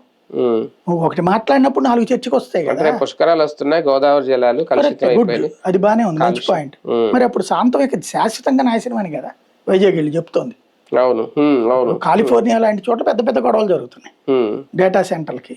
పవర్ ఇది డేటా సెంటర్ ఉన్నటువంటి ప్రాంతంలో అటు ఒక 2 కిలోమీటర్లు ఇటు 2 కిలోమీటర్లు నిద్ర కూడా పోలేరట. ఎందుకు నిద్రపోలేరో కూడా తెలియదట. ఇది వాళ్ళు చెప్పుకొస్తున్నది. కాలిఫోర్నియాలో బయట చూస్తే మనకు కనబడుతున్నటువంటి పెద్ద పెద్ద ఇయే వచ్చినాయి. నేనైతే దాన్ని ధృవీకరించడం, ఇంకోటి తప్పు కూడా పట్టను. డేటా సెంటర్ వస్తే దానికి ఆటోమేటిక్ గా చుట్టుపక్కల ఏమైనా ఉద్యోగాలు వస్తాయన్న నమ్మకం నాకు కూడా ఉంది. అంటే పెద్ద పెద్ద కేంద్రాలు వచ్చినప్పుడు అన్నటువంటి. కానీ దానివల్ల సైడ్ ఎఫెక్ట్లు అనేటటువంటిది ఉంటది అన్నది వాళ్ళు చెప్తున్నారు. అది ఈయనేమన్నా దాని మీద డీప్ గా సర్వే చేయించారా? చేయించలేదు కదా. కాబట్టి ఇంకోటి ఇండస్ట్రీస్ కి సంబంధించి ఇప్పుడు మరి విశాఖ స్టీల్ ప్లాంట్ ఇప్పుడు అంతకుముందు ఎల్జీ పాలిమర్స్ మూయించారు. మరి విశాఖ స్టీల్ ప్లాంట్ మూయిస్తారు ఇప్పుడు? మూయించారు కదా. మరి అది పరిశ్రమ ఇది పరిశ్రమ కదా. అక్కడ ఉద్యోగులు ఇక్కడ ఉద్యోగులే కదా ఉంది. మరి అప్పుడు ప్రతిపక్షంలో ఉన్నది మూసేదాకా గొడవ చేసి ఇప్పుడు అధికారంలోకి వచ్చిన తర్వాత వాళ్ళ న్యాయం చేస్తామంటున్నారు. మరి అన్యాయం ఎవరు చేసినట్టు? కాబట్టి ఇట్లాంటివి ఉంటాయి. బట్ ఒక ఆస్పెక్ట్ లో పల్లెలకు సంబంధించి గ్రామీణాభివృద్ధి శాఖ పంచాయతీరాజ్ శాఖ మంత్రిగా మాత్రం లోపాలని సెటరేట్ చేస్తున్నారు. అదే జగన్ చేస్తే ఏలెత్తి చూపెట్టేవాడు. ఈయన అది పరిష్కరిస్తున్నారు. జగన్ అయినా బాబు అయినా కూడా లోకల్ వాళ్ళ మీదనే డిపెండ్ అవుతారు. లోకల్ ఉండేటటువంటి సర్పంచులు, ఎంపీటీసీలు, జెడ్పీటీసీలు ఈ అప్పులు కట్టనీయకుండా ఆపేదాళ్లే. అప్పులు ఎగ్గొట్టేది కూడా పొలిటీషియన్సే, పలుకుబడి ఉన్నటువంటి వాడే. మీకు నాకైతే కనుక కరెంట్ పీక అవతల కూర్చోబెడతారు. వాడికైతే కరెంటు బిల్లు ఎగ్గొట్టిన ఆపుతారు. పన్ను కట్టకపోతే మనకి ఇంటి ముందు టమ్కేస్తారు. వాళ్ళ దగ్గర ఆగుతున్నారా లేదా? ఆగుతున్నారు కదా. వీటిది ఆయన చేతిలో కంట్రోల్ లేదు. ఆ వ్యవస్థ ఇప్పుడు ఇదివరకు జగన్ ఏం చేశాడు, అట్లాంటి వసూలు చేసే పని వాలంటీర్లకు పెట్టాడు. వాలంటీర్ అయితే పిండి వసూలు చేసుకొచ్చాడు. కానీ ఆ వాలంటీర్ని మనం దొంగం చేసాం. ఇవాళ వసూలు చేయమని సచివాలయ సిబ్బందిని వెంటాడతారు. వీడు 2000 మందిని పట్టుకుని వెంటపడాలి. 2000 మందిని 5గురు లెక్కేసుకుంటే తలా 400 మందిని వెంటపడాలి. అదే ఇదివరకు వాలంటీరు 80 ఇళ్ళు 40 ఇళ్ళు చక్కగా చేసుకొచ్చేసావు. ఓ వ్యవస్థను నాశనం చేసి ఇప్పుడు కొత్త వ్యవస్థ కోసం ప్రయత్నిస్తున్నాం. సచివాలయ వ్యవస్థ అన్నటువంటిది మనం తీసేయడం వల్ల ఎదురైన సమస్య, వాలంటీర్ వ్యవస్థ వల్ల తీసేసినటువంటి తర్వాత ఎదురవుతున్న సమస్యని అడ్రస్ చేయలేకపోతున్నారు. అది లోపం రేపు పంచాయతీరాజ్ శాఖ మంత్రి ఈయనకే వస్తుంది ఖచ్చితంగా. అదే ఆయనకి అర్థం కావట్లేదు సార్. అధికారికంగా ఇదొకటి, రాజకీయంగా కూడా అంటే మొన్న ఏ రాజమండ్రిలో ఈయన సభ పెట్టి మాట్లాడారో ఆయన, అదే రాజమండ్రిలో నిన్న కొంతమంది కాపు నేతలు సమావేశం అయ్యారట. ఇవన్నీ చర్చించుకోవడం, వాళ్ళ ప్రాధాన్యత గురించి. అంటే ఒక అలజడి మొదలైంది కాపు సామాజిక వర్గంలో. ఈయన ఎంత అవునన్నా కాదన్నా అది రేపొద్దున్న కొన్ని క్లిష్ట పరిస్థితుల్లో ఎఫెక్ట్ అవుదా? అంటే బేసిక్గా ఒకటండి, కాపులు ప్రతిసారి కూడా అటో ఇటో తేల్చేవాళ్లే. అవును, ఇప్పుడు అటు ఇటు తేల్చుకోలేకపోతున్నారు. ఎందుకు ఉండదు? వాళ్ళు ఆల్రెడీ డిసైడ్ అయిపోయి ఉంటారు. ఓటేసే రోజు చూస్తారు. ఈ లోపు రోజు వచ్చి బయట బోర్డెట్టుకు తిరగరాళ్ళు. వాళ్ళు కొట్టాలనుకున్నది ఎవరిని కొడతారు ఏంటనేది. మనకి తటస్థ ఓటర్ అంటాం. తటస్థ ఓటర్ టర్నింగ్ ని బట్టి ప్రాంతీయ పార్టీల ఏరియాలో రాజకీయం నడిచేది. ఇది వరకు కాంగ్రెస్ తెలుగుదేశం మధ్యన గాని, డిఎంకే ఏఐడిఎంకే మధ్యన గాని మధ్యలో ఉన్న 20% తటస్థ ఓటర్ ఉంటాడు. ఇప్పుడు ఆ తటస్థ ఓటరే రాజకీయం చక్రం మారటానికి కారణం అవుతాడు. పర్సనల్ ఓటర్, మన ఓటర్ ఎక్కడికి పోడు. ఇది నడుస్తూ ఉండేది ఎప్పుడు కూడా. ఇప్పుడు ఈ తటస్థ ఓటర్ స్పేస్ అన్నటువంటి వీళ్ళు ఫిల్ చేస్తున్నారు కాపులు. ఆంధ్ర వరకు కాపులు ఎటుంటే అటు విజయం.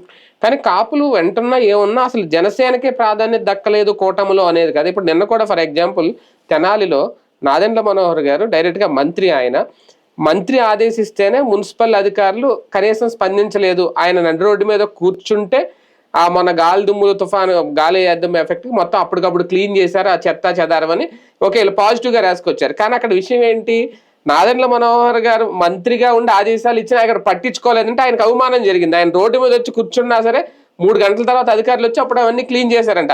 అది ఒక యాంగిల్లో చూసుకుంటే అవమానం, ఇంకా యాంగిల్లో చూసుకుంటే మంత్రి గారు వచ్చి రోడ్డు మీద కూర్చొని క్లీన్ చేయించారని అది రాసుకున్నారు. అది జనసేనకి ఇబ్బంది కదా రేపొద్దున. అలాంటివి వైఎస్ఆర్ కాంగ్రెస్ పార్టీకి మంత్రి అయ్యి ఉంటే గనక చూసారా వ్యవస్థ ఎట్ట నాశనం అయిపోయిందని రాసేవాడు. అంతే మరి. ఇది మన పేపర్లు మన టీవీలు కాబట్టి ఇట్లా రాసుకొచ్చారు. ఈవెన్ నాదెండ్ల మనోహర్ అయినా వాళ్ళని మందలించడము యాక్షన్ తీసుకోవడం చేయాలి కదా. చేయాలి. బేసిక్ గా ఒకటండి, అంటే ఆయన కోపడ్డారట. నేను చెప్పిన మీరు ఎందుకు చేయలేదని. ఏ ప్రభుత్వమైనా సరే నాశనం అయ్యేది ఉద్యోగి వల్ల. ఉద్యోగి నిజాయితీగా ఉండి బాధ్యతగా ఉంటే ప్రభుత్వం కూడా బాగుంటది. ఇప్పుడు మనం రోజు వెళ్ళి చంద్రబాబు ఏం చేస్తున్నాడు, పవన్ కళ్యాణ్ ఏం చేస్తున్నాడు, జగన్మోహన్ రెడ్డి ఏం చేస్తున్నాడు అని చూడం.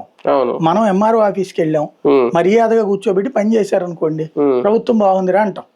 ఎంఆర్ఓ ఆఫీస్ 4 రోజులు తిప్పించుకుని లంచం తీసుకుని పని చేశారు అనుకోండి, దీని అమ్మ ప్రభుత్వం అంటాం. కామన్ థింగ్ ఇది మనకి. ఈ కామన్ థింగ్ అనేది గ్రహించకపోతే ఎట్లాగా? జగన్ చేసింది అది. జగన్ చేసినటువంటి డెవలప్మెంట్ సచివాలయానికి వెళ్తే మర్యాదకి ఇచ్చి పంపించేశారు వాళ్ళు, ఇంటికే తెచ్చి ఇచ్చేసారు అక్కడ. ఆ పాలన మనం చివరిలో ప్రచారం చేశాం కాబట్టి, ఆ ప్రచారానికి జనం పడిపోయారు కాబట్టి అని వీళ్ళు అనుకుంటున్నారు. కానీ ఇవాళ జరుగుతున్నది ఏంటంటే, ఇదివరకు లంచాలు అనేటటువంటి తీసుకునేవాడు భయంగా తీసుకునేవాడు, ఇప్పుడు రొమ్ము విరుచుకుని తీసుకుంటున్నాడు ప్రతి ఒక్కళ్ళు. ఎందుకంటే ఇదివరకు వాడు ఎవరికి వాటా ఇవ్వడు, ప్రభుత్వం తరపున ఉన్నటువంటి వాడు చెప్పినోడికి ఫ్రీగా పనిచేసి పెడతాడు, అంతవరకే గతంలో. ఇప్పుడు అట్లా కాదు, వాడు కూడా మనతో, ఇప్పుడు మనకి ఏదైనా పని కావాలి, మనం వెళ్ళి ఆ తెలుగుదేశం నాయకుడితో మాట్లాడితే, ఈ నాయకుడు వాళ్ళ కార్యకర్త చెప్పి పంపిస్తే అతని వాటా అతను పోను మనం ఎంత ఇవ్వాలో చెప్తాడు, మనం ఇచ్చిన దాంట్లో నుంచి అతని వాటా అతను తీసుకుంటున్నాడు. ఇది ఒకప్పుడు జన్మభూమి కమిటీ దారుణం అనుకుంటే, ఇది మరీ దారుణంగా తయారైంది. ఏ లంచం లేకుండా పని జరగనటువంటి పరిస్థితి ఎప్పుడైతే వచ్చిందో, ఇమ్మీడియట్ గా పని జరగని పరిస్థితి ఎప్పుడైతే వచ్చిందో, వాట్సాప్ గవర్నెన్స్ నీ వల్ల వాళ్ళకి కూడా కావట్లేదు. 2 ఏళ్ళు అయినా కూడా నువ్వు వాలంటీర్ ప్రత్యామ్నాయం వాట్సాప్ అన్నావు, వాట్సాప్ హ్యాండ్స్ అప్ యాక్చువల్ గా. దాంట్లో సినిమా టికెట్లు బుక్ చేసుకోవడానికి, గుళ్ళ టికెట్లు బుక్ చేసుకోవడానికి నువ్వు పెట్టింది ఆల్రెడీ ఇదివరకే ఉన్నది ఆల్రెడీ. ఇంకా నువ్వు కొత్తగా చేసేది దాన్ని దీంట్లో అటాచ్ చేయడం కాదు కదా. ఇప్పుడు నేను డెత్ సర్టిఫికేట్ అడిగా, బర్త్ సర్టిఫికేట్ అడిగా, యూనివర్సిటీలో మార్క్ లిస్ట్ అడిగా, యూనివర్సిటీలో సర్టిఫికేట్ అడిగాను, అప్పుడు నాకు ఇచ్చేస్తే నువ్వు కరెక్ట్. అలా ఇవ్వనప్పుడు నీకు ఇంకెందుకు, నువ్వు కొత్తదనం ఏంటి? నాది ఆస్తి సర్టిఫికేట్ అడిగా, రిజిస్ట్రేషన్ సర్టిఫికేట్ అడిగా, దానికి నువ్వు 1,00,000 అడిగిన తర్వాత టెక్నికల్లీ ఎర్రరు అంటే ఇంకెందుకు నువ్వు? సర్వర్ డౌన్ ఉంది, అయిపోయింది అక్కడ. నేను ఇప్పటికే 5 సార్లు ట్రై చేశా, ఏం అవ్వట్లేదు. ఇక అసలు వాట్సాప్ సంగతి వదిలేసా. ఎన్నిసార్లు చేస్తాం మనం? చివరికి ఆ బిల్లు కట్టేటప్పుడు, ఆస్తి పన్ను బిల్లు, మనం ఆ గవర్నమెంట్ వెబ్సైట్ ఉంటది కదా, దాంట్లోకి వెళ్ళి కడితే చక్కగానే పని జరుగుతుంది. వాట్సాప్ లో నుంచి కడతంటే వల్ల కావట్లే, దాంట్లోకి పాస్కోడ్ వేసావట్లా. ఏది ఐఫోన్ లో పెట్టుకుని చేస్తే కూడా నువ్వు ఏదో చెత్త ఫోన్ ఏదో అనుకుంటే అనుకోవచ్చు. కాబట్టి ఇలాంటిది అసలు పట్టించుకోవట్లే వాళ్ళు.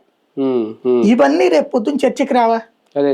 బేసిక్ గా పవన్ కళ్యాణ్ తను చూపుకుంటున్నదల్లా నాకు అనిపించింది ఏంటంటే, నెక్స్ట్ వ్యూహం అతను పన్నుతున్నది. మనకి ఆంధ్ర వాళ్ళకి తెలంగాణ అంశం మీద ఒక కోపం ఉంది అప్పటి నుంచి కూడా.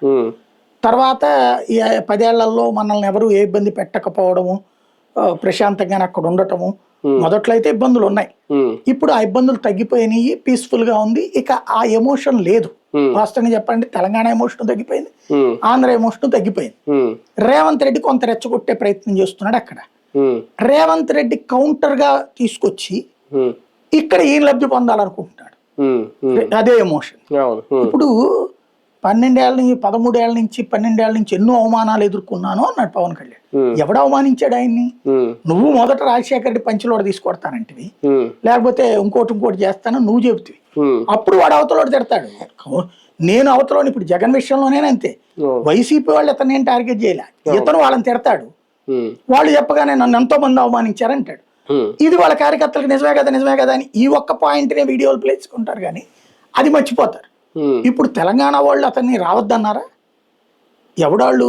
పొన్నం ప్రభాకర్ రెడ్డి అంటే వాళ్ళు కూడా ఏంది, నీకేంది హక్కు ఈ అడిగారు. ఎప్పుడు అది ఈ మాటలు అయ్యాక కదా వాళ్ళు, మొదట ఈ గొడవ అయ్యాక కదా మాట్లాడింది వాళ్ళు. అంటే నాగేశ్వర్ ఇష్యూ అయ్యాక నాగేశ్వర్ ఇష్యూలో ఫస్ట్ స్పందించింది ఈయన, క్లోజ్ అయిపోయిన దాన్ని తీసుకొచ్చింది మళ్ళీ ఈయన. నాదెళ్ల మనోహర్ నువ్వు విత్డ్రా చేసుకోమన్నాడు, ఆయన విత్డ్రా చేసుకున్నాను ఈయన కూడా అన్నాడు. ఈయన కూడా దాంతో మీ మీద నాకు గౌరవం ఉందన్నాడు. మరి గౌరవం ఉన్న తర్వాత మళ్ళీ నువ్వు మాట్లాడకూడదు కదా. అంటే ఇది ఎమోషన్ ఏదో పనికి వస్తుందని బిగిన్ చేసింది ఈయన. మళ్ళీ అప్పుడు వాళ్ళు కూడా ఓకే నువ్వు అందుకుంటున్నప్పుడు మాకు కూడా అక్కడ ప్రచారం పోయిందిరా బాబు అని వాళ్ళు కూడా ప్రచారం పోయింది. దానికి ఈయన మళ్ళీ అక్కడ కౌంటరు, దానికి ఈ ఎమోషన్ మళ్ళీ రేపే ప్రయత్నం చేసి నేను వచ్చి పోటీ చేస్తాను. ఎవడొద్దన్నాడు నేను పోటీ చేద్దాం? నువ్వు చేయలేదా? మన మున్సిపల్ ఎన్నికల్లో చేయలేదా? మన పంచాయతీ ఎన్నికల్లో చేయలేదా? మన రాష్ట్ర ప్రభుత్వ ఎన్నికల్లో చేయలేదా? ఎవడు ఆపాడు నిన్నప్పుడు? తెలంగాణ అని చెప్పేసి ఆపారా నిన్ను? తెలుగుదేశం చేస్తానంటే వాళ్ళు ఏమన్నా ఆపారా? అప్పుడు వీళ్ళు చివరికి ఎప్పుడు తెలుగుదేశం 2018లో ఓడిపోయింది, కాంగ్రెస్ తో కలిసి పొత్తు పెట్టుకుని. ఆ తర్వాత కూడా ఆయన పేరేంటి, సిపిఎం కి సంబంధించిన ఆయన ఉండేవాడు కదా, నాగార్జున సాగర్ ఎమ్మెల్యే, ఇప్పుడు వాళ్ళ అబ్బాయి చేస్తున్నాడు కదా బీఆర్ఎస్. అతను పోటీ చేసినప్పుడు కూడా నోముల నరసింహయ్య, ఆయన చనిపోయినప్పుడు బై ఎలక్షన్ లో పార్టిసిపేట్ చేసింది కదా టీడీపీ, అప్పుడు డిపాజిట్లు కూడా రాలేదు. ఇక ఆ తర్వాత వీళ్ళు సైడ్ అయిపోయారు. అంత ముందు కూడా చేశారు వీళ్ళు, అప్పటి నుంచి వీళ్ళు సైడ్ అయిపోయారు. వైసీపీ అయితే ఫస్ట్ ఇయర్ జిహెచ్ఎంసీ ఎలక్షన్స్ తో సైడ్ అయిపోయింది. అసెంబ్లీ ఎలక్షన్ లో ఓడిపోవడం అయితే 4 అసెంబ్లీ సీట్లు గెలిచారు, ఒక ఎంపీ సీట్ గెలిచారు. బట్ రాష్ట్ర వ్యాప్తంగా మిగతా చోట్ల పెద్దగా రాలేదు అనుకున్న తర్వాత 10,000 25,000 ఓట్లు వచ్చినటువంటి ప్లేసెస్ వరకు ముందు అనుకున్నారు మళ్ళీ నెక్స్ట్ చేద్దాం. కానీ జిహెచ్ఎంసీ ఎలక్షన్స్ లో ఎప్పుడైతే దెబ్బతిన్నారో వద్దు అన్నాడు జగన్మోహన్ రెడ్డి, అక్కడతో క్లోజ్. ఇక ఆ తర్వాత మళ్ళీ ఏలుబెట్ల ఈవిడెళ్ళి వైఎస్ఆర్టీపీ పెట్టినప్పుడు కూడా అతను సపోర్ట్ చేయలేదు. చూసాం కదా మనం, మొన్న మాకు సపోర్ట్ చేయట్లేదు, ఈవెన్ మీడియా పబ్లిసిటీ ఇవ్వట్లేదు అని కూడా తిట్టిపోసింది. అతను ఒప్పుకోలేదు. అతను ఒకసారి ఫిక్స్ అయితే క్లియర్. ఈయన మళ్ళీ వెళ్తానంటున్నారు, చేస్తానంటున్నారు. ఏముంది అందులో అంటే అక్కడ వాళ్ళు తిడతారు గ్యారంటీగా.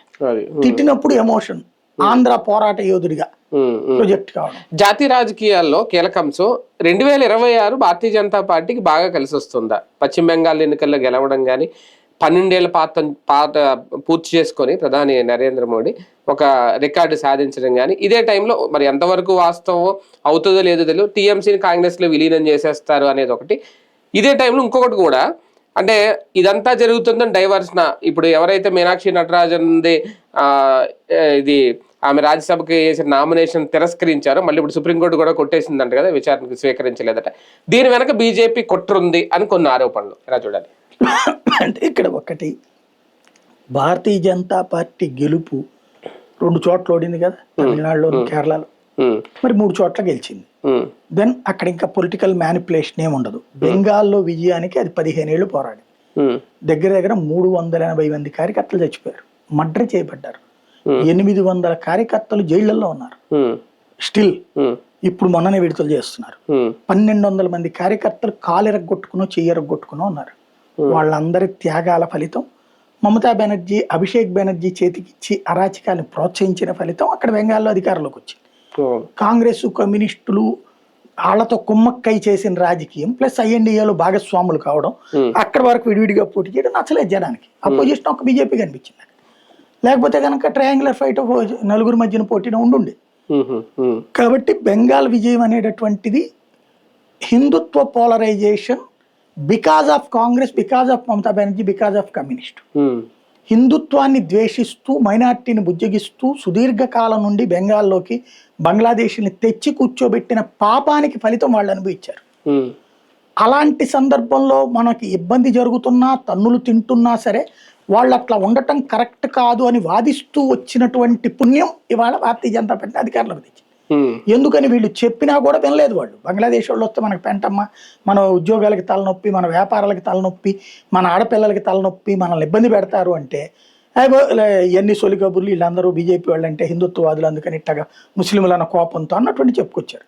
కానీ ఆ తర్వాత వాళ్ళు వచ్చి కూర్చున్నాక, నీ కొంప పక్కకు వచ్చి కూర్చున్నాక, నీకు జరిగిన అవమానాలు అన్యాయాలు చూశాక, ఆ టైంలో పోలీసుల దగ్గర నుంచి ప్రభుత్వ యంత్రాంగం అంతా వాళ్ళకి ఫేవరబుల్గా ఉండి హిందువులను అవమానించిన తర్వాత హిందూ పండగలు చేసుకునివ్వని, బక్రీద్ రోజున లేకపోతే కనుక రంజాన్ రోజున కార్యక్రమాల్లో హిందువులకు సంబంధించినటువంటి ఉత్సవాలు కూడా ఆపిచ్చేశారు. కాళీమాత ఉత్సవాలు కూడా, కలకత్తా కాళీ ఉత్సవాలను ఆపేసి అక్కడ చేసేటటువంటి ఒక విచిత్రమైనటువంటి టాక్టిక్స్ ప్రదర్శించేటప్పుడు విసిగెత్తిన జనం ప్రత్యామ్నాయం లేదు కాబట్టి భారతీయ జనతా పార్టీ అనుకున్నారు. అయితే తృణమూల కాంగ్రెస్ ఇది ఊహించలేదు. మమతా బెనర్జీ ఏంటంటే ఇంకా ఇంకా ఇంకా ఇంకా పెరుగుతాను అనుకుంది. కానీ ఎప్పుడైతే 18 స్థానాలు భారతీయ జనతా పార్టీకి వచ్చిందో ఆ తర్వాత అసెంబ్లీ ఎన్నికల్లో మళ్ళీ ఘన విజయం సాధించేటప్పటికి ఇక తనకి తిరుగులేదు అనుకుంది. ఆ తర్వాత మొన్న జరిగిన 24 ఎన్నికల్లో బీజేపీ 12 స్థానాలకు తగ్గిపోయింది, అంతకుముందు 18 నుంచి. దాంతో ఇక అయిపోయింది బీజేపీ పని అని ఆవిడ అనుకుంది. కానీ పార్లమెంట్ ఎన్నికల్లో ఓటమి తర్వాత భారతీయ జనతా పార్టీ సీరియస్గా ఎఫర్ట్ పెట్టింది. లోపం ఎక్కడుందో వెతికింది. ఆ లోపాలలో అంతకుముందు ఏది 2వ స్థానంలో 3వ స్థానంలో ఉన్నటువంటి చోట్లన్నిటి మీద ప్రత్యేక కాన్సన్ట్రేట్ చేసి కొట్టింది. ఆ ఇంపాక్ట్ పనిచేసింది. ఇప్పుడు మమతా బెనర్జీకి మొట్టమొదటిసారి ఆవిడ జీవితంలో సఫర్ అవుతున్నది ఏంటంటే పార్టీ ఆవిడ చేతిలో జారిపోయింది. ఎమ్మెల్యేలు చీలిపోయారు 64 మంది, 80 మందిలో 64 మంది విడిపోయారు. అట్లాగే పార్లమెంట్ సభ్యులు 29 మందిలో 20 మంది చీలిపోయారు. ఇంకొక ఇద్దరు కూడా అంటున్నారు. అవును రాజ్యసభలో 4 రాజీనామా చేశారు, మిగతా 9 మంది అదే బాటలో ఉన్నారు. అవును టోటల్ గా ఈ మాటనే ఎవడయ్యా అంటే ఇంతవరకు కళ్యాణ్ బెనర్జీ, అభిషేక్ బెనర్జీ, మహువా మైత్రా అనుకున్నారు. మహువా మైత్రా ఏమో సువేంద్ర అధికారి నాకు ఫ్రెండ్ అని మీకు చెప్పేసి ఈ కళ్యాణ్ బెనర్జీని నువ్వు అభిషేక్ బెనర్జీ ఉండాలా నేను ఉండాలో తేల్చుకోమన్నాడు. ఇక మిగిలింది అభిషేక్ బెనర్జీని ఈవిడ కలిసి తిరగడమే. ఆ స్టేజీ తెచ్చేసుకోవడం అన్నటువంటి మమత జీవితంలో ఊహించలేదు. కాంగ్రెస్ పార్టీ ఆఫర్ ఇచ్చింది అన్నటువంటిది ప్రచారమేనని కాంగ్రెస్ చెప్పేసింది నిన్న. మేమేమి ఆఫర్లు ఇవ్వలేదు, కలిసి ఉండటం కూటమి గురించి అన్నాం కానీ. ఎందుకంటే ఏమని వచ్చింది నేషనల్ మీడియాలో, ఈవిడికి రాజ్యసభ ఇప్పిస్తారు, దానికి ఈవిడేమో రాజ్యసభ చైర్పర్సన్ అడిగింది, చైర్పర్సన్ కాదు రాజ్యసభ పక్ష నాయకురాలు అడిగింది అన్నది. అది వాస్తవం కాంగ్రెస్ కి తొర్ర. ఎందుకంటే మల్లికార్జున ఖర్గే ఎవరు ఏఐసిసి అధ్యక్షుడు, రాజ్యసభలో సభాపక్ష నాయకుడు, అతని పదవికి కూడా పెడతారా? అప్పుడు ఎస్సీలకు అన్యాయం చేశారన్న పాయింట్ రాదా? కాంగ్రెస్ బీజేపీ మీద వేస్తాను అస్త్రం చూసారా, మేము ఎస్సీలకు ఇచ్చామన్నటువంటి. ఇటు వీళ్ళేమో మేము వీళ్ళనే పెట్టుకుంది ఎస్సీలనే తీసుకొచ్చాము అని వీళ్ళు చెప్తారు, ఏది రాష్ట్రపతిని పెట్టాము ఇట్లాంటివి వీళ్ళు చెప్తుంటారు. కాబట్టి ఇప్పుడు అట్లాంటి టైంలో ఎక్కడి నుంచి తీస్తారు? అప్పుడు ఈవిడ వైస్ చైర్మన్ అడిగిందని, ఇదే వైస్ అపోజిషన్ లీడర్ అడిగింది అన్నటువంటి కూడా ప్రచారం జరిగింది. వైస్ కి ఈవిడికి ఆనదు బేసిక్ గా. రెండవది ఈవిడి చేతికి అలాంటి తలనొప్పి తలకాయ ఇచ్చుకునే ప్రయత్నం కాంగ్రెస్ చేస్తా అంటే నాకు డౌటే. ఇంకోటి విలీనం పరంగా ఇప్పుడు ఈ మిగిలిన 7-8 మందితో విలీనం అవ్వడం వర్కౌట్ కాదు. ఎందుకంటే పార్టీ వాడి చేతికి వెళ్ళిపోయినట్టు. వాడు ఇప్పుడు పార్టీ ఫ్లోర్ లీడర్ అవుతాడు, అతను వీళ్ళ అనర్హత వేటేయమంటే వేసి పడేస్తుంది బీజేపీ, అయిపోతారు అప్పుడు. ఇప్పుడు మొన్న తమిళనాడులో ఏం జరిగింది అంతే అవుతుంది. ఇక్కడ టీఎంసీ శకం అయిపోయిందా, మమతా బెనర్జీ శకం క్లోజ్ అయిందా? ప్రస్తుతానికి ఉన్న ప్రకారం అయితే టీఎంసీ మళ్ళీ పుంజుకుంటుందా అనేది అయితే డౌటే. ఎందుకంటే ప్రజల్లో ఎంత ఆగ్రహం నేను ఎక్స్పెక్ట్ చేయలేదు. మామూలుగా కార్యకర్తలు కొడతారేమో అనుకున్నాను కానీ జనం కొడుతున్నారు. అంటే ప్రజలు ఒకటి, పార్టీ నేతలు కూడా దూరం అయిపోతుండడం క్రమక్రమంగా మమతా బెనర్జీకి. ఇక టీఎంసీయే క్లోజ్ అవుతుందా? అంటే టీఎంసీ క్లోజ్ కాకపోవచ్చు కానీ మరొక అకాలీదళలాగా మిగులుతుంది. పార్టీ నడుస్తుంది. నెక్స్ట్ ట్రిప్ కూడా పోయింది అనుకోండి, ఇక శాంతం పోయినట్టు. ఇప్పుడు ముందు నెక్స్ట్ ట్రిప్ కి అసలు పోటీ చేయడానికి అభ్యర్థులు ఎవరు దొరుకుతారనే చూడాలి. అంటే బీజేపీకి పశ్చిమ బెంగాల్లో ఒక బలమైన ప్రతిపక్షం అయితే ఉండదు భవిష్యత్తు. అంటే మమతా బెనర్జీ కొట్టుకుపోయినట్టు అక్కడ. ఇంకా లేనంటే ఆవిడ ముందు ట్రై చేసింది మొన్న. నాకు ఫస్ట్ టైం నవ్వు వచ్చింది ఏంటంటే, పొజిషన్ లో ఉన్న పార్టీ సీఎంతో ఈవిడ ఒక రాయబారం పంపించింది. ఈవిడ అక్కడ భవానీపూర్ నియోజకవర్గం ఈవిడ సొంతది, తర్వాత నందిగ్రాము సీఎం సొంతది. క్రిందసారి 2 చోట్ల పోటీ చేసి 2 చోట్ల గెలిచాడు అతను. భవానీపూర్ లోని గెలిచాడు, ఈవిడ నందిగ్రామంలో ఓడిపోయింది. అప్పుడు నందిగ్రాము నుంచి అప్పుడు ఈవిడ పోటీ చేసినది నందిగ్రామంలో, ఈవిని ఓడించి మరీ గెలిచాడు. ఈవిడ అప్పుడు భవానీపూర్ లో ఉన్న ఈ తృణమూల్ క్యాండిడేట్ ఎమ్మెల్యేని రాజీనామా చేయించి మళ్ళీ పోటీ చేసి గెలిచింది. ఇప్పుడు సువేంద్ర అధికారితో అమిత్ షా ఏం చేయించాడు, ముందే 2 చోట్ల పెట్టించాడు నామినేషన్, 2 చోట్ల గెలిచేశాడు ఆయన. ఈవిడ ఏమనుకుంది, నందిగ్రాముని అట్టి పెట్టుకుని భవానీపూర్ వదిలేస్తాడు, నేను మళ్ళీ పోటీ చేసి బాధితురాల్లాగా, మొన్న ఎట్లయితే స్టాలిన్ వాళ్ళ సొంత నియోజకవర్గంలో ఓడాకెళ్ళి బాధ వ్యక్తం చేస్తే చాలా మంది కంటతడి పెట్టారు కదా, అట్లాంటి పరిస్థితి వస్తుంది అనుకుంది. అనుకుని భవానీపూర్ రాజీనామా చేస్తాడు. ఈయనేమో భవానీపూర్ని ఉంచుకుని నందిగ్రాముని వదిలేస్తున్నాడు. నందిగ్రామంలో ఈవిడ క్రిందసారే ఓడిపోయింది. రాష్ట్రం అంతా తృణమూలు గెలిచినప్పుడే నందిగ్రామంలో ఓడిపోయింది. సీఎం క్యాండిడేట్ ఓడిపోవడం మొట్టమొదటిసారి చరిత్ర. అదో దరిద్రం. చివరికి మళ్ళీ ఇట్లాగొచ్చి భవానీపూర్కి వచ్చి చేసుకొచ్చింది. ఇప్పుడు అట్లాంటిది ఈవిడ రాయబారం పంపించిందండి, భవానీపూర్ నువ్వు వదిలేసుకో అనేసి పని చూసుకోమన్నాడు ఆయన. కాబట్టి ఈవిడికి అసెంబ్లీలో ఛాన్స్ లేదు, ఎమ్మెల్సీ చేద్దానికి లేదు. ఎవరైనా ఎమ్మెల్సీ చేత రాజీనామా చేపిద్దామంటే అది బీజేపీకి పోతాయి. 10 మంది రాజీనామా చేస్తే అప్పుడు ఈవిడికి ఒకటి వస్తుంది. 10 మంది ఈవిడ కోసం ఎందుకు చేస్తారు? ఇప్పుడు అసలు వాళ్ళందరూ అటు తిరుగుతుంటే. మూడోది వచ్చేటికి లోక్సభకి రాజీనామా చేస్తే వాళ్ళు గెలిచే పరిస్థితి లేదు. యూసఫ్ పఠాన్ నియోజకవర్గంలో గెలుద్దాం అనుకుంది, బహదూర్పుర అనేది ఉంది. అక్కడ యూసఫ్ పఠాన్ అక్కడ 70% ముస్లింస్ ఉంటారు. అతను రాజీనామా చేయడానికి తిరస్కరించడంతో పాటు ఈమె ఈ మాట అన్నాక ఎప్పటిదాకా ఈవిడ వర్గంలో ఉన్నోడు వెళ్ళి అవతల వర్గంలో చేరిపోయాడు, అపోజిషన్ వర్గం. దాంతో అక్కడ రాజీనామా చేయించి లోక్సభకి వెళ్దాం అనుకున్నది పోయింది. ఇప్పుడు 4వది వచ్చేటప్పటికి రాజ్యసభలో అక్కడ రాదు. వాస్తవంగా 80 మంది ఎమ్మెల్యేలు ప్రకారం అయితే ఒక రాజ్యసభ వస్తుంది, ఇవిడ తీసుకోవచ్చు. వాళ్ళు చీలిపోయారు కదా 65 మంది, ఇంకేముంటది ఈవిడికి? ఇక రాజ్యసభ లేదు. అందుకని కాంగ్రెస్ వైపు నుంచి ఈ కాన్సెప్ట్ కాంగ్రెస్ ఇప్పుడు కూడా అవదుగా, ఇప్పుడు అయిపోయింది కదా, మళ్ళీ 2 నెలల తర్వాత 3 నెలల 2 ఏళ్ల తర్వాత వస్తుంది. అప్పటి గురించి ఇప్పుడు ఏం బేరాలాడతారు? నిజంగా మీనాక్షి నటరాజన్ విషయంలో తిరస్కరణకు సంబంధించి కుట్ర జరిగిందా? నామినేషన్ తిరస్కరణ కాంగ్రెస్ లో కుట్ర జరిగింది, అంతే, బీజేపీ కుట్ర కాదు. బీజేపీలో కాదా? ఎందుకంటే నిన్న ఆవిడ ఎవరో సిబిఐకో దేనికో ఇంటర్వ్యూ ఇచ్చింది. ఇప్పుడు ఇందులో అసలు కేసు ఏంటంటే, ఒక కాంగ్రెస్ నాయకుడు ఒక అమ్మాయిని లైంగికంగా వేధించాడు, వాళ్ళ పార్టీ కార్యకర్త. అమ్మాయి జిల్లా అధ్యక్షుడికి చెప్పింది, మహేష్ గౌడ్కి చెప్పింది, మీనాక్షి నటరాజన్కి చెప్పింది. వాస్తవంగా ఇట్లాంటిది వినగానే వెంటనే ఫాలో అప్ చేయించి అంటే ఈవిడ మీద కేసు నమోదు అయ్యిందా అవలేదని? అయ్యింది. అదే ఇప్పుడు దాంట్లో ప్రైవేట్ కేసు, అది ప్రైవేట్ కేసులో క్రిమినల్ కేసు కిందకి కోర్టు ఆదేశాలు ఇచ్చింది. వీళ్ళు లేదు అనుకున్నారు. ఆ అమ్మాయి ఏం చేసిందంటే పోలీస్ స్టేషన్ లో కంప్లైంట్ పెడితే పోలీసులు ఎఫ్ఐఆర్ కట్ల, కాబట్టి వీళ్ళు ఏం లేదు అనుకున్నారు. కానీ అమ్మాయి కోర్టుకి వేసింది. కోర్టు ఇచ్చిన ఆదేశాలతో కేసు నమోదు చేయాల్సి వచ్చింది. మామూలుగా అప్పుడు ఏం చేయాలి, దాని మీద ఒక ఎంక్వైరీ చేసేసి క్లోజ్ చేయాలి కేసు. ఆ నాయకుడు ఎవరో శివ అనేది ఉంది, కంబం శివ అనేది చెప్పారు, అతని మీద అసలు ఈ అమ్మాయి ఎలిగేషన్.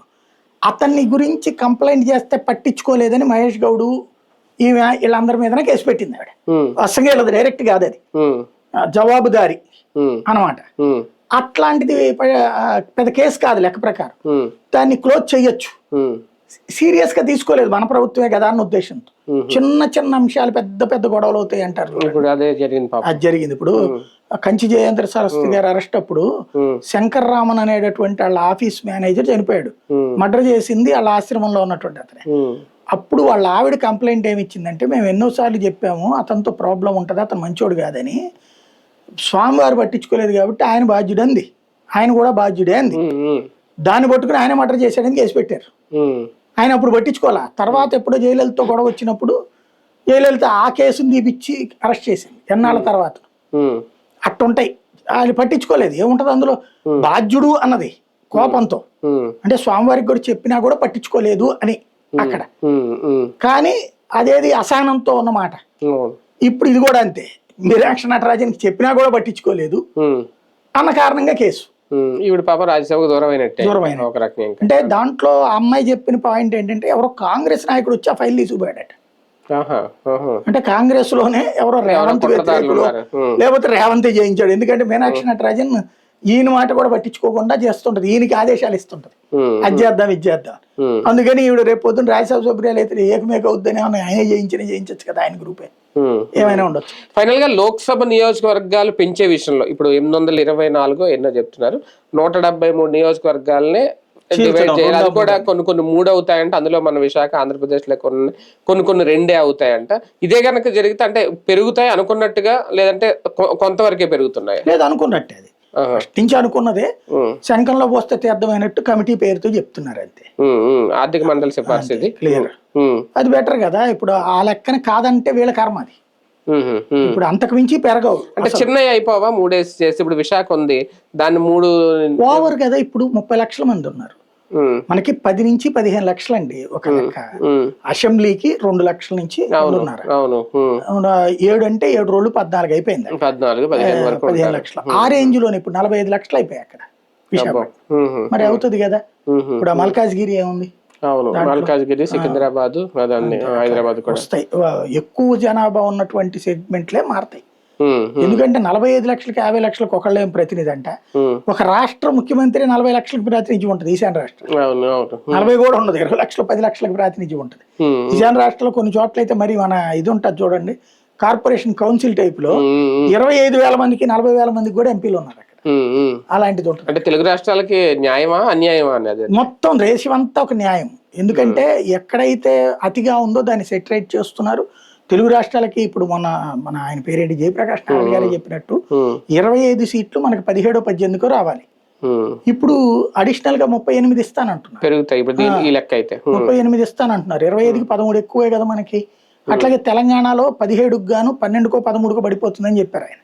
ఇప్పుడు అక్కడ లెక్క చూస్తే గనక 25 వస్తున్నాయి కదా, మరి మంచిదే కదా. అది దాదాపు కర్ణాటకతో సమానం. కర్ణాటక కూడా 15 పెరుగుతున్నాయి, అక్కడికి 28 ఉంటే 48 వస్తున్నాయి. ఇప్పుడు కూటమి ప్రభుత్వానికి ఇది ప్లస్ అవుతుంది రేపు పొద్దున్న, అది జరగాలి అంటే ఇప్పుడు అది దీంట్లో చెయ్యాలి కదా రేపు పొద్దున. అంటే ఈ 3 ఏళ్ళు ఇంకా టైం ఉంది కాబట్టి చేసేస్తారేమో. రైట్, చూద్దాం. మొత్తానికి ఈ విషయంలో అయితే కేంద్రం కీలక నిర్ణయం తీసుకోబోతోంది. పార్లమెంట్ లోక్సభ నియోజకవర్గాలు అయితే పెరగబోతున్నాయి. అలాగే ఆంధ్రప్రదేశ్ రాజకీయాల్లో కీలక నిర్ణయాలు తీసుకుంటున్నారు. జగన్మోహన్ రెడ్డి గారు ఇస్తున్న వార్నింగ్ కానీ రేపు 25వ తేదీ నుంచి ప్రజల్లోకి వెళ్ళి ఎంతవరకు మేము మేలు చేసాం ఈ 2 ఏళ్లలో అని చెప్పుకోవడంలో సక్సెస్ అవుద్ది టీడీపీ కూటమి అనేది చూడాల్సిన అంశం.